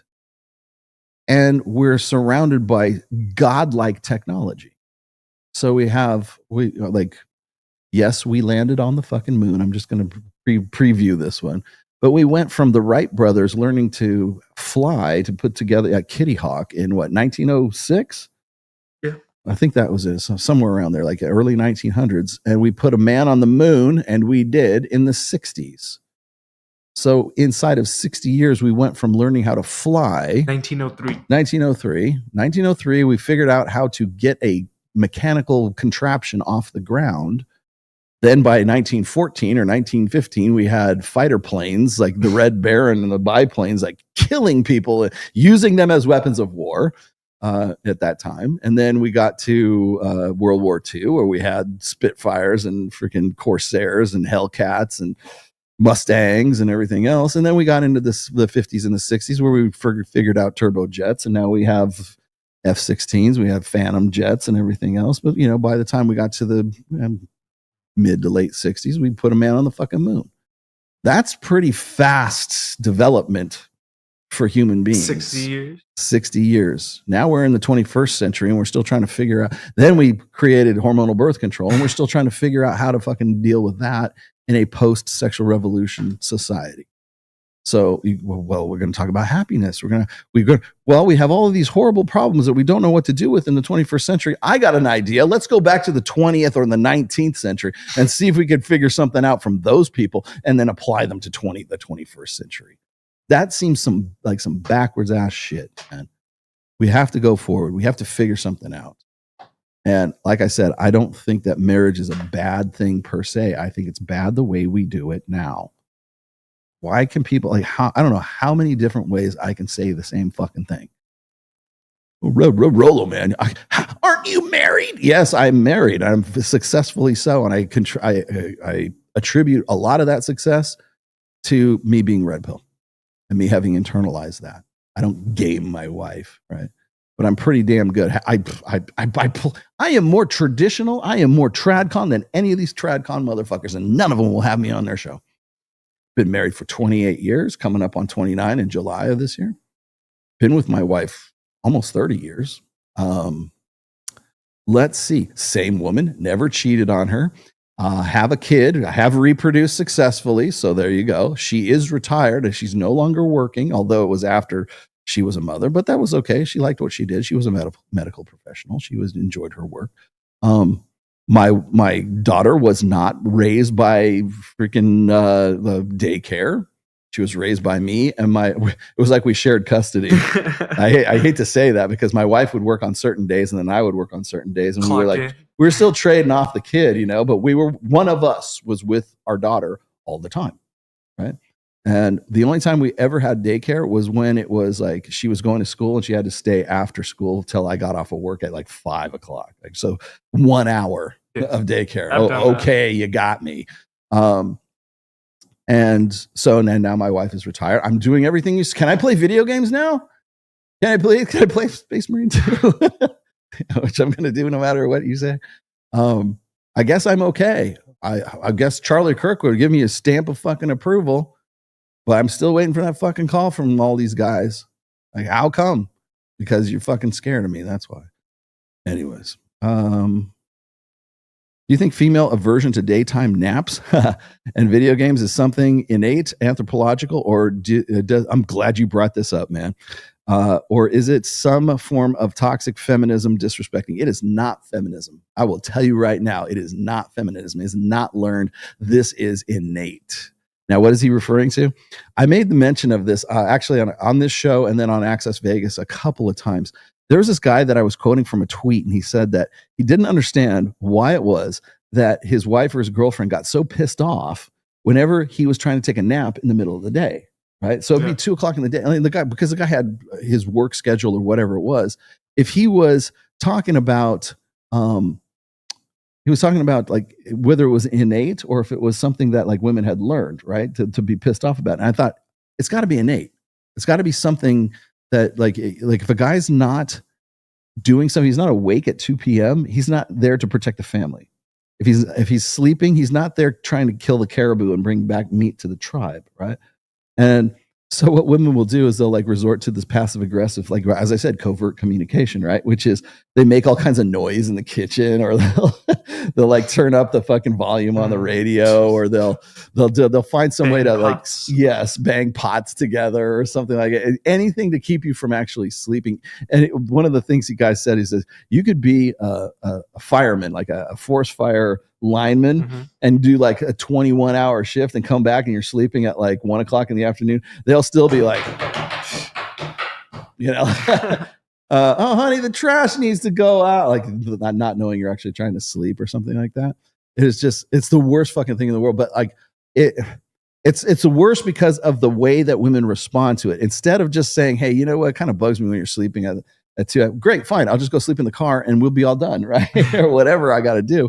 But they just don't understand it. It is most definitely, I think it's innate to women, because women are the vulnerable sex and they need security. And they can't get security if you're asleep when the saber-toothed tiger might break in the front door and kill her and the baby.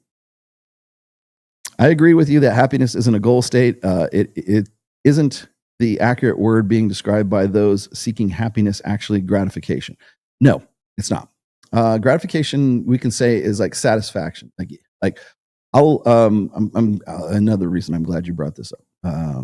I put out this post, and it was in response to another I think I was retweeting something. No, I was responding to another tweet. And I know what it was. It was I'm just going to paraphrase this off the top of my head. It was Chris Williamson, and Chris Williamson's PR team or his Twitter team. All they really have to do is go grab like a copy of the Tao Te Ching and go in there and just grab randomly any fucking quote and throw it on Twitter, and it makes it seem like Chris is like this profound fucking thinker. It's like, no, you just pulled that out of like the Bhagavad Gita, or you pulled it out of the fucking, the wisdom of the ancients kind of thing. It makes it sound like he's like deeper than he actually is. And one of the things he put on there, what they had on his tweet recently was, I think it was Viktor Frankl, because Viktor Frankl is like, men search for meaning. He's basically like the grandfather of Jordan Peterson. Everything's meaning. Right? It's like, no, you need purpose. Young men don't need meaning. They need fucking purpose. Then you can find meaning in whatever the fuck your purpose is later on. But no, one of the things that Viktor Frankl has said something like, if when men don't have a purpose, they lose themselves in pleasure. And I was like, when men lack meaning, they lose themselves in pleasure, right? I'm like, well, what if pleasure is meaningful to you? Why can't that be? I thought about that. I'm like, because here's why. Because whenever we say the word pleasure, we automatically think of porn. We automatically think of jerking off. We automatically think of fucking. Sexual. It's all pleasure is sex. That's all. And that to the conservative, Protestant, Catholic, whatever the religious mindset, it's inseparable from sex. That's how you want to talk about like, those degenerate fucking atheists, they're all obsessed with sex. No, you're fucking obsessed with sex, because everything leads back to sex. Pleasure is sex. So I brought this up, and I did this in the most like neutral way that I could. And I said, what if you find meaning in pleasure? And then of course everybody goes, well, it's because it's, hedonism, this and that. I didn't say hedonism. I said pleasure. Can I not find pleasure in watching my children grow up? Is that not pleasurable? Wouldn't God want me to find pleasure in like raising my children and being pleased in watching their growth and their progression? So it's an association game. And that was one example. I'm like, well, what if I find pleasure in the purpose that I have that gives me meaning? Like if I'm an artist, I'm a musician, I could be a bricklayer, right? And find meaning or find pleasure. I'm the best fucking bricklayer there is, man. I find pleasure in laying these bricks, right? Does that mean that I lack meaning in my life because I found pleasure in what I do? And all I did was dissociate pleasure from sex, and it gives it a whole new fucking context. Because the first thing any of these, it was almost a viral tweet. if it didn't hit 1 million, it got pretty close to it. But everybody wanted to chime in on it because they wanted to tell me I was some fucking degenerate, fucking pagan heathen, whatever the fuck you guys think is bad, right? Everybody wanted to say, wanted an opportunity to prove to everyone within fucking earshot that they're not like that. Yeah, pleasure. Yeah, well, we lose ourselves in pleasure because, and I'm like, well, what's pleasure, right? Is it drinking? Is it fucking opiates? Is it smoking weed? Is it fucking? Is it jerking off to porn? Is it, because those are like, to me anyways, those seem like more like negative effects of pleasure. How come it can't be positive? Like, why can't I find pleasure in watching my kids grow up? Why can't I find pleasure in my work? Why can't I find pleasure in the beautiful women that are here that I'm not fucking, but I enjoy the interactions? I love doing Access Vegas. I find pleasure in doing Access Vegas. I also find meaning, and I also make a little bit of money, a very little bit of money off of it. And like, why can't that be? Why is it always set to the negative setting? Because that's what we've done. We've conflated pleasure with negativity or degeneracy. And that's why people go, oh yes, that's so profound. Viktor Frankl. No, he just doesn't know what the fuck he's talking about. And when you fucking question that, and you just ask like basic bonehead questions. Why is the sky blue? Well, because it's blue. No, well, why is pleasure about sex? Because it is. Like, no, it's not. It doesn't have to be. Fucking stupid, man. Where do I get my morality from? I get my morality from a lot of different sources. What is my morality? I think morality is something morality is a name we give to things that we don't understand. It's like magic. What was it? Arthur C. Clarke. Anything that any sufficiently advanced technology is indistinguishable from magic. So if we don't understand how, like if I had a Zippo lighter and I went back in time and I could produce flame, they would burn me at the stake for being a magician or a sorcerer or something like that. They just don't understand, right? If I took my cell phone back even just 100 years, people would think I was the devil because I have this item that has all the world's information in it. They would write it into the Bible. What they would do. Any sufficiently advanced technology is indistinguishable from magic. And so what do we do when we don't understand a particular technology? And I don't mean just like, a computer technology. I mean, like there are social technologies. There's other forms of technology, right? Any technology you don't understand, you will find a way to describe it by saying it's magic, by saying that it's because of God, it's because of angels, it's demons, it's devils, it's ghosts, it's goblins, it's whatever, UFOs, crystals and astrology and numerology, Gary. Yeah.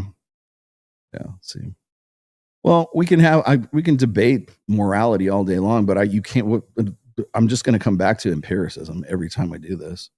It's not that I don't have a faith. I do. If you would like to know what that is, guess what? I took 3 years of my life to fucking write a book about it. Why don't you go pick the fucking book up? He did? I thought the red pill was anti-religion. No, we're not. It's not me. UFOs are real, my friend. But don't kid yourself. They are. I want to believe. Yeah, right. That's the one thing that really pisses off Mike so much is when we get into that conversation. Does he really not believe there's nothing? He doesn't. Well, he like Mike doesn't, and I get it because I'm kind of the same way about certain topics. But like when we talk about astrology, or we talk about numerology, to him it's the same thing as the moon landing was faked, right? Or JFK assassination, or flat Earth. God, don't get him on flat Earth. Which he's right. It's all bullshit. It's like anybody who doesn't believe on that shit is just there's just too much there. It's stupid, right? And I can't even believe in like today's society there's still people who think the Earth is flat. Really? Jesus Christ, man.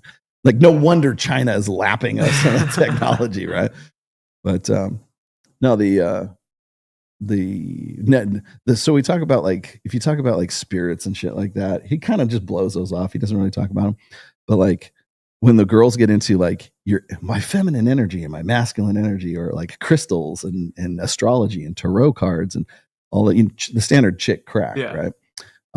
He's happy to just like completely like destroy these girls' belief and all of that. And then the topic always comes out. I make sure it does. The topic always comes up about UFOs and alien life. He goes, yes, there are UFOs, unidentified flying objects. Are they aliens? No. And I'm like, why do you think that? He goes, well, because because he has a degree in astrophysics or something like that. And he's like, there's too much space between us and any intelligent life form or whatever. I go, well, wormhole. But I said, what if you could fold space, right? Yeah. There's the idea of folding space. There's wormhole. There's interdimensional travel. You could tear a rift open in the Empyrean and enter the warp. Yeah. The Mass Effect relay. And the warp in time doesn't run the same way as it does here. And that's how Imperial ships are allowed to pass from one galaxy to the next. Yep. So they can fight Eldar and orcs. But there's chaos. Chaos is in the like that's just as legitimate as anything else, that's been said at the table up to that point. And then I go, no. I said, dude, there's probably aliens here. He's like, there's no fucking aliens. When it comes out that there's aliens, he's like, there's no way they could be here, right? Yeah. Blah blah blah. We were both big fans of The Expanse, the movies, the series, The Expanse. And I go, I got 2 words for you, Mike. Proto-molecule. That's how they get here. They don't need that. They just got to wait. They just got to wait till the molecule gets to the right place, and this Earth is the right place. Now they're here. Of course, then he has to laugh about that. That's pretty. Here's the thing, right? Yeah. He was debating real well to get laid. That's true. And people want me to. Everybody wants to. Hey, you should debate Jay Dyer. You should debate. There's no such thing as debate anymore. Nobody debates anything. Do you think I'm going to change anybody's mind through a quote unquote debate? There's no such thing as debate anymore either. People go, oh, that's a cop out. No, because people think that debate is about who destroys who. Now, I don't know if you know this, but there's different kinds of. Well, there used to be, anyways, different kinds of debate. The kind of debate that I think of when I think of debate, I think of like formal debate, like debate team, like college debate class, logic, Venn diagrams, like that kind of stuff. Because debate in a classical sense was timed, and it was about a thing. It wasn't about someone. It was about discovering truth, right? What is true? So is 2 + 2 4? Let's debate it. Let's see if we can make this equation balance, right? That's all it was about. It was about finding out what was true. The problem is in today that's formal classic debate, and then there's sort of like postmodern debate, right? Yep. Postmodern debate is this guy trustworthy? Is this guy a liar? Is this guy a fucking prick, right? So it wasn't about what is true. It was about what was right. It's about best practices, about what was right and what's wrong. And that was postmodern debate, which is today's debate is this guy, you're a fucking liar and I'm going to prove to you you're a liar. You know what postmodern debate is? It's me foolishly, stupidly trying to talk to, in logical terms, a guy like Alex from Playing with Fire, which I know is never going to happen. I told Mike exactly how it was going to go down, and it went down exactly like that. And why Mike keeps fucking around with Alex, I have no earthly idea. But that's the thing is, it's not a debate. It's an inquisition. Are you good or are you evil is what debate is right now. Are you a liar and should people believe you or should they not believe?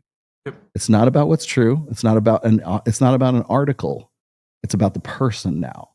And you know what's enabled that? You know what has exacerbated that? Social media. Yep. That's how it works. There are no debates anymore. Yeah, debates are entertainment. They are fucking kayfabe. They are professional wrestling is what they are. If you want to have a debate with me, we're going to have a topic or topics. We're going to have a time frame. We're going to do there's a reason why when you go to Congress or you go to fucking the Senate, they allot a certain amount of time for that person to make their case, because that is classical fucking debate. Now, that's why I laugh when I watch what happened with Joe Biden and Donald Trump. That's not a debate. You're a doddering old fool who has cognitive impairment, and anyone here can see it, and you're probably not even going to finish the race. And of course, that's what happened, right? Because it's don't vote for this guy. He has Alzheimer's. That was a debate. And it wasn't even a debate because everybody saw it. It was right there. Debate over. Case closed. But no, a debate, as far as I'm concerned, anyways, ought to be about a thing. It ought to be, what are we going to talk about? What's true? What's true and what's not true? It's not about, are you an asshole? Are you good or are you evil? Are you on my team or are you not on my team? That's all it comes down to. That's all any debate is right now. Yeah. Are you a liar or are you not a liar? Thank you for that, Ryan Lopez. Yes. My opponent is a liar. By the way, that's all Alex from Playing with Fire wanted to do. That guy, you want to talk about autistic? You want to talk about a guy who's like on this fucking spectrum? That dude is on the spectrum, functionally autistic. And it was like, I characterize it as this is like, first of all, he's bringing up stuff from like 4 and 5 years ago, right? Like that's all he wanted to do. I just want to get this guy on here so I can tell everybody in the world he's a liar. He's lying about me. Lie. And I'm just like, why the fuck is this guy so fucking obsessed? And I realized it is because he has autism. And he has it I'm trying to like explain stuff to him. I wanted to talk about topics. I said, give me some fucking topics. His topics were, here's where you lied. This is a topic about where you lied about me. And this topic is when you lied about me again. And this is about me, right? Mm-hmm. And I got to, like, after that quote unquote debate, I realized he's autistic to the point where he can't think in terms of abstract. Abstract thinking is beyond him. That's what you want to talk about, like autism and ADHD and everything else. It's a lack of being able to think in abstract terms, because most people who have like autism only develop up to a certain point, right? And in child psychology, the reason why we don't let kids make decisions about their sexuality or allow them to drive until they're 15, or allow them, like, that's why they're minors. They can't give consent to sex and everything like that. The reason why we do that is because the children cannot think in abstract terms right up until they're like 18. Even 18 is kind of, their prefrontal cortex is not developed, right? But in child psychology, one of the examples they give for like trying to explain how abstract thinking works is, and I did this once. My daughter really loves mac and cheese when she was like 5 years old, right? So you give her like mac and cheese. Shells and cheese is okay too. So mac and cheese. If you give her dinosaurs and cheese, they're just basically pasta. It's the same fucking thing. It's just in a different shape. Kid won't eat it. Mm-hmm. That's not mac and cheese. You're trying to trick me into thinking that this is mac and cheese. It might be poison in the dinosaurs and cheese because it doesn't look like mac and cheese. No, it is. It's actually pasta with fucking cheese sauce in it. No, it's not, because it doesn't look like mac and cheese. That's fucking inability to think in abstract terms. And that's what I was trying to convince Alex from Playing with Fire, is that dinosaurs and cheese is mac and cheese. The entire time, I'm like, why the fuck am I even bothering with this? Yeah, unbelievable. Yeah. What's this? Debating, bro, so I can feel validated and sad. It's sad to be a reject. That's pretty fucking funny, man. It's true. Oh, is US aid a destiny model? Yes, it is. US aid, I am so glad they are just absolutely like disemboweling that play. Now that hasn't helped me any recently, because I only got one sub in the last 28 days. But what are you going to do? Oh, Philly just got a touchdown. Yeah. Oh, Philly got a touchdown? Yeah. Wow, really? First TD? Yep. First score? TD. First score. Oh, okay. Maybe there's some hope. Yep. No, red pill's not just hedonism for autistic men. Let's just skip to the part where you say the red pill is just feminism for red pill. Or red pill is just feminism for men, right? Might as well go there too. What's this? See that one? To be fair, your daughter was right. Those dinosaurs are not macaroni noodles and have a different texture and a mouthfeel. Yeah. And they might be poisonous. You're trying to poison me. Remember when you lied to me about mac and cheese being dinosaurs? See? Defend yourself. You're evil. Change it from yellow. I know to you're white. evil. Yes. Yeah. Or like it's like white cheese and stuff. Yep. Yeah. What did you say? I funking punched you for subscriptions. You did? Okay. Please do. What time is it? Oh, I guess we got out of time. Shit. I wanted to get out early too. I am going to go find some fucking Armenian pizza right after this. Like I've said that earlier on. I'm like, God damn it, that sounds good. Yeah. Let me see if I can go back through some of these because I know this is a real interesting conversation. When I think of UFOs, I think more about why alien intelligence be particularly interested. Paraphrase Q from Star Trek: The next are a dangerously savage child race. Yeah. Yeah. The reason why intelligent life hasn't come to Earth is because we're not worth it. I mean, I was always thinking we're genetic makeup. That's what I love is, is. like that's why they don't want to say it. No, they exist. They just, you know why aliens come here? Because we got beer. Makes sense. We're like, we got NASCAR. Earth is like, it's like a convenience store. Yeah. It's like a 7-Eleven of the galaxy. They have a Family Mart. Shit, man, we need some Twinkies and beer. Where should we go? Earth. Oh, cool. All right, let's go. Oh, which studios? This is Red One Studios, motherfucker. Turkish pizza. Yeah, Armenian pie. It's called Lamajun or Lamakun. It has different pronunciations depending on where you're at. Oh, hey, look, another super chat. Thank you. The only thing that keeps this place afloat. What term would you use to describe the skill that autistic people lack? Autism manifests in a lot of different ways. It depends, right? But I would say it's awareness. Yeah, it's social awareness. And one of the things I've been seeing a lot, like I have the stats, like the rise in diagnosis of autism has risen like 326% since 2000, like to where we're at right now. And that's diagnosis. That's not even covering the people who self-diagnose. We have way more Lamakun now. Thank you for that. That's how you spell it. I thought it was an H though. Yeah, that's fucking great. And then there's cheeseburger, and I don't know how that's spelled either. But no, as far as autism, from what I know, and again, this is just me, my curiosity. I've never taken classes in it. I don't have a degree in special needs kids. Although Livy, our singer in Trial of Ascension, she was a special needs teacher. Yeah, so I learned a little bit from her. But yeah, well, most autistic. Yeah, you're right. Most autistic people lack social skills. True, but there's other. You can be autistic in different ways too. Yeah. Like there's degrees, right? You can functioning. You can be high functioning, and I know several of them high functioning autistics that you would never know that they were. There's a chick that's on this show. What's her name? Michelle Martin. Mm-hmm. Like she has autism. She's fucking fine as fuck, dude. And you'd be like, I don't care if you got autism. Let's go. Let's go fuck, man. Yeah. She's hot. She's a hottie, but she was diagnosed with autism. And like literally she's a bottle girl with fucking autism. But no, so you can be high functioning, but the other thing is you can also be an autistic savant, like Rain Man. Rain Man was socially very retarded, very stunted, very like disabled, right? But could count cards and could do math in his head like a fucking calculator.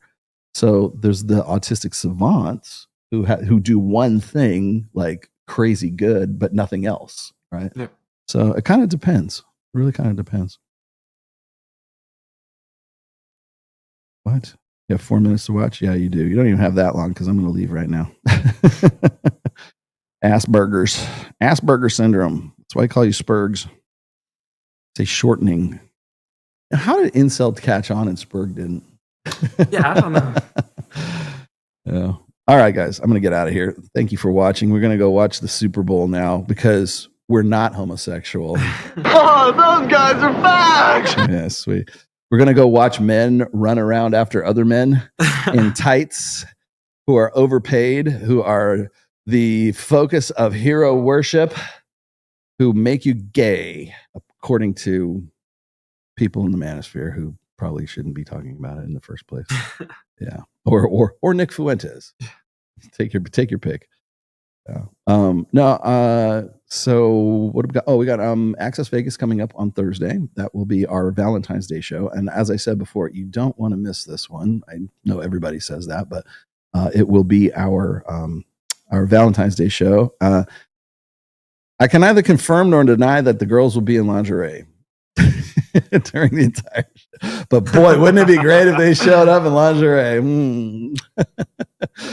No, you don't have to show, but you might. I'm not saying you have to show up in a bikini to try out for the bottle girl position. It's a fashion show. But you have to wear a bikini. Yep. All right, fellas. We're out of here. Thank you for joining me once again, Big Kyle. And we will be back same time next week. If I can do a midweek for you, it will probably be I'll drop it on Wednesday, but I think I might just hold out for this is a lot of show. There's going to be a lot of show prep for Access Vegas on Thursday, so I may not do it. But the next week after that, I will. We're actually doing the shows pretty reliably every other week now. So every other Thursday is when we get it going.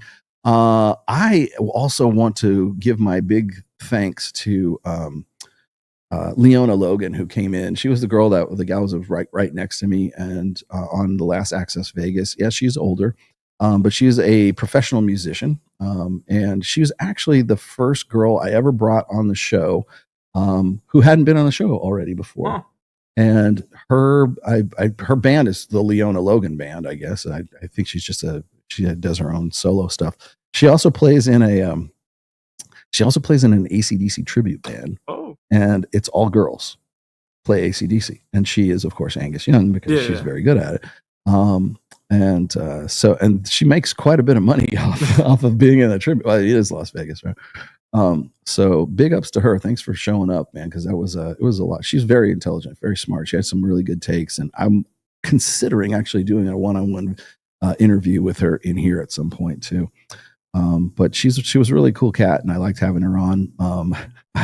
I met her at Griffin Studios, which is the rehearsal studios that my band uses. And I think we kind of pissed off her other band because we were late getting out, and they were going to play a gig and they needed to get a rehearsal in. And then I just kind of hit it off with her. And then I said, "Hey, you want to be on the show?" And she's like, "I love your stuff. I read your stuff. I watch your shit." And I go, "Well, would you like to be on the show?" And I told her, I said, "You're the first girl that I've had on the show that hasn't been like that I knew from outside, from like organically." And it was really cool. I was mildly proud of myself. Yes, girls got rhythm. That's for damn sure. All right, guys, that's it. I will see you guys later. Access Vegas, Thursday, 8 p.m. Pacific, 11 p.m. Eastern time, Valentine's Day. And yes, Sam, thank you for throwing that on there. Reignite is my program. Please hit that button, hit the like button. And thank you guys all for whoever came up with a super chat today. It really helps. All right. I'll see you guys later. Bye-bye.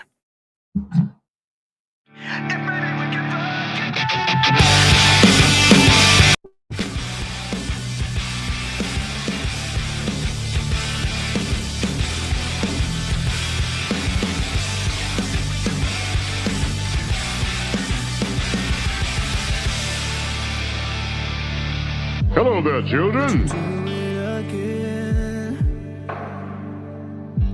I need to feel you on top of me. It was my first time,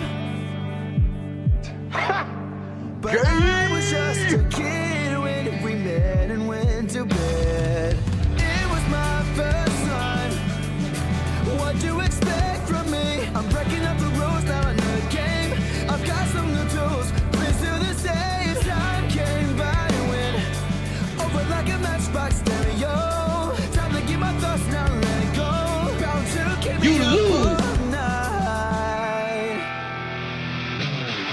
But maybe we can fuck again, and maybe things are different. Goddamn, baby, one more again. Won't you put it on me one more again? I need to know if maybe we can fuck again, then maybe things are different. Goddamn, baby, one more again. Yeah, I could have the best in my life. Hey, y'all.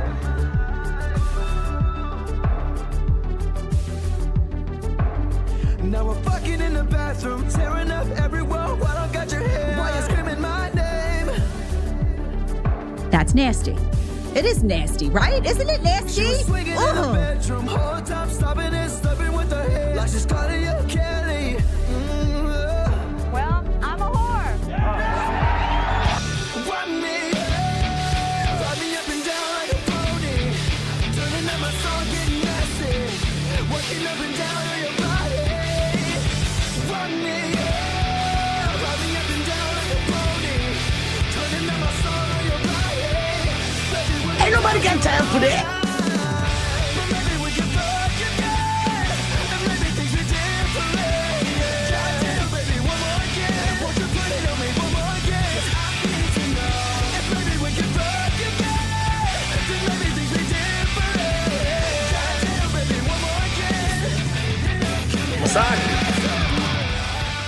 Listening Podcast has been a production of The Irrational Male.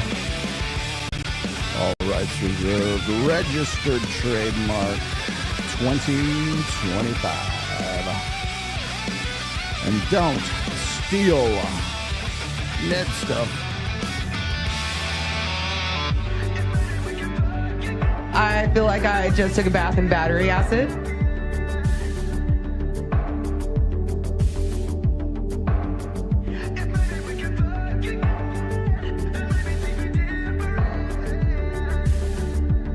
What is your major malfunction, numbnut?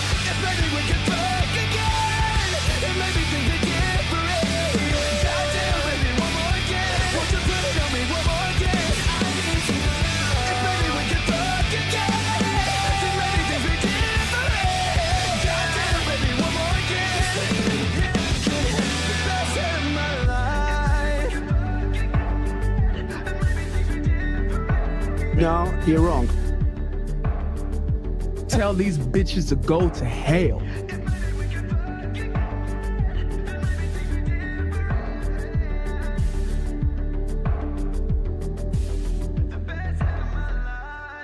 God wants you to have the baby.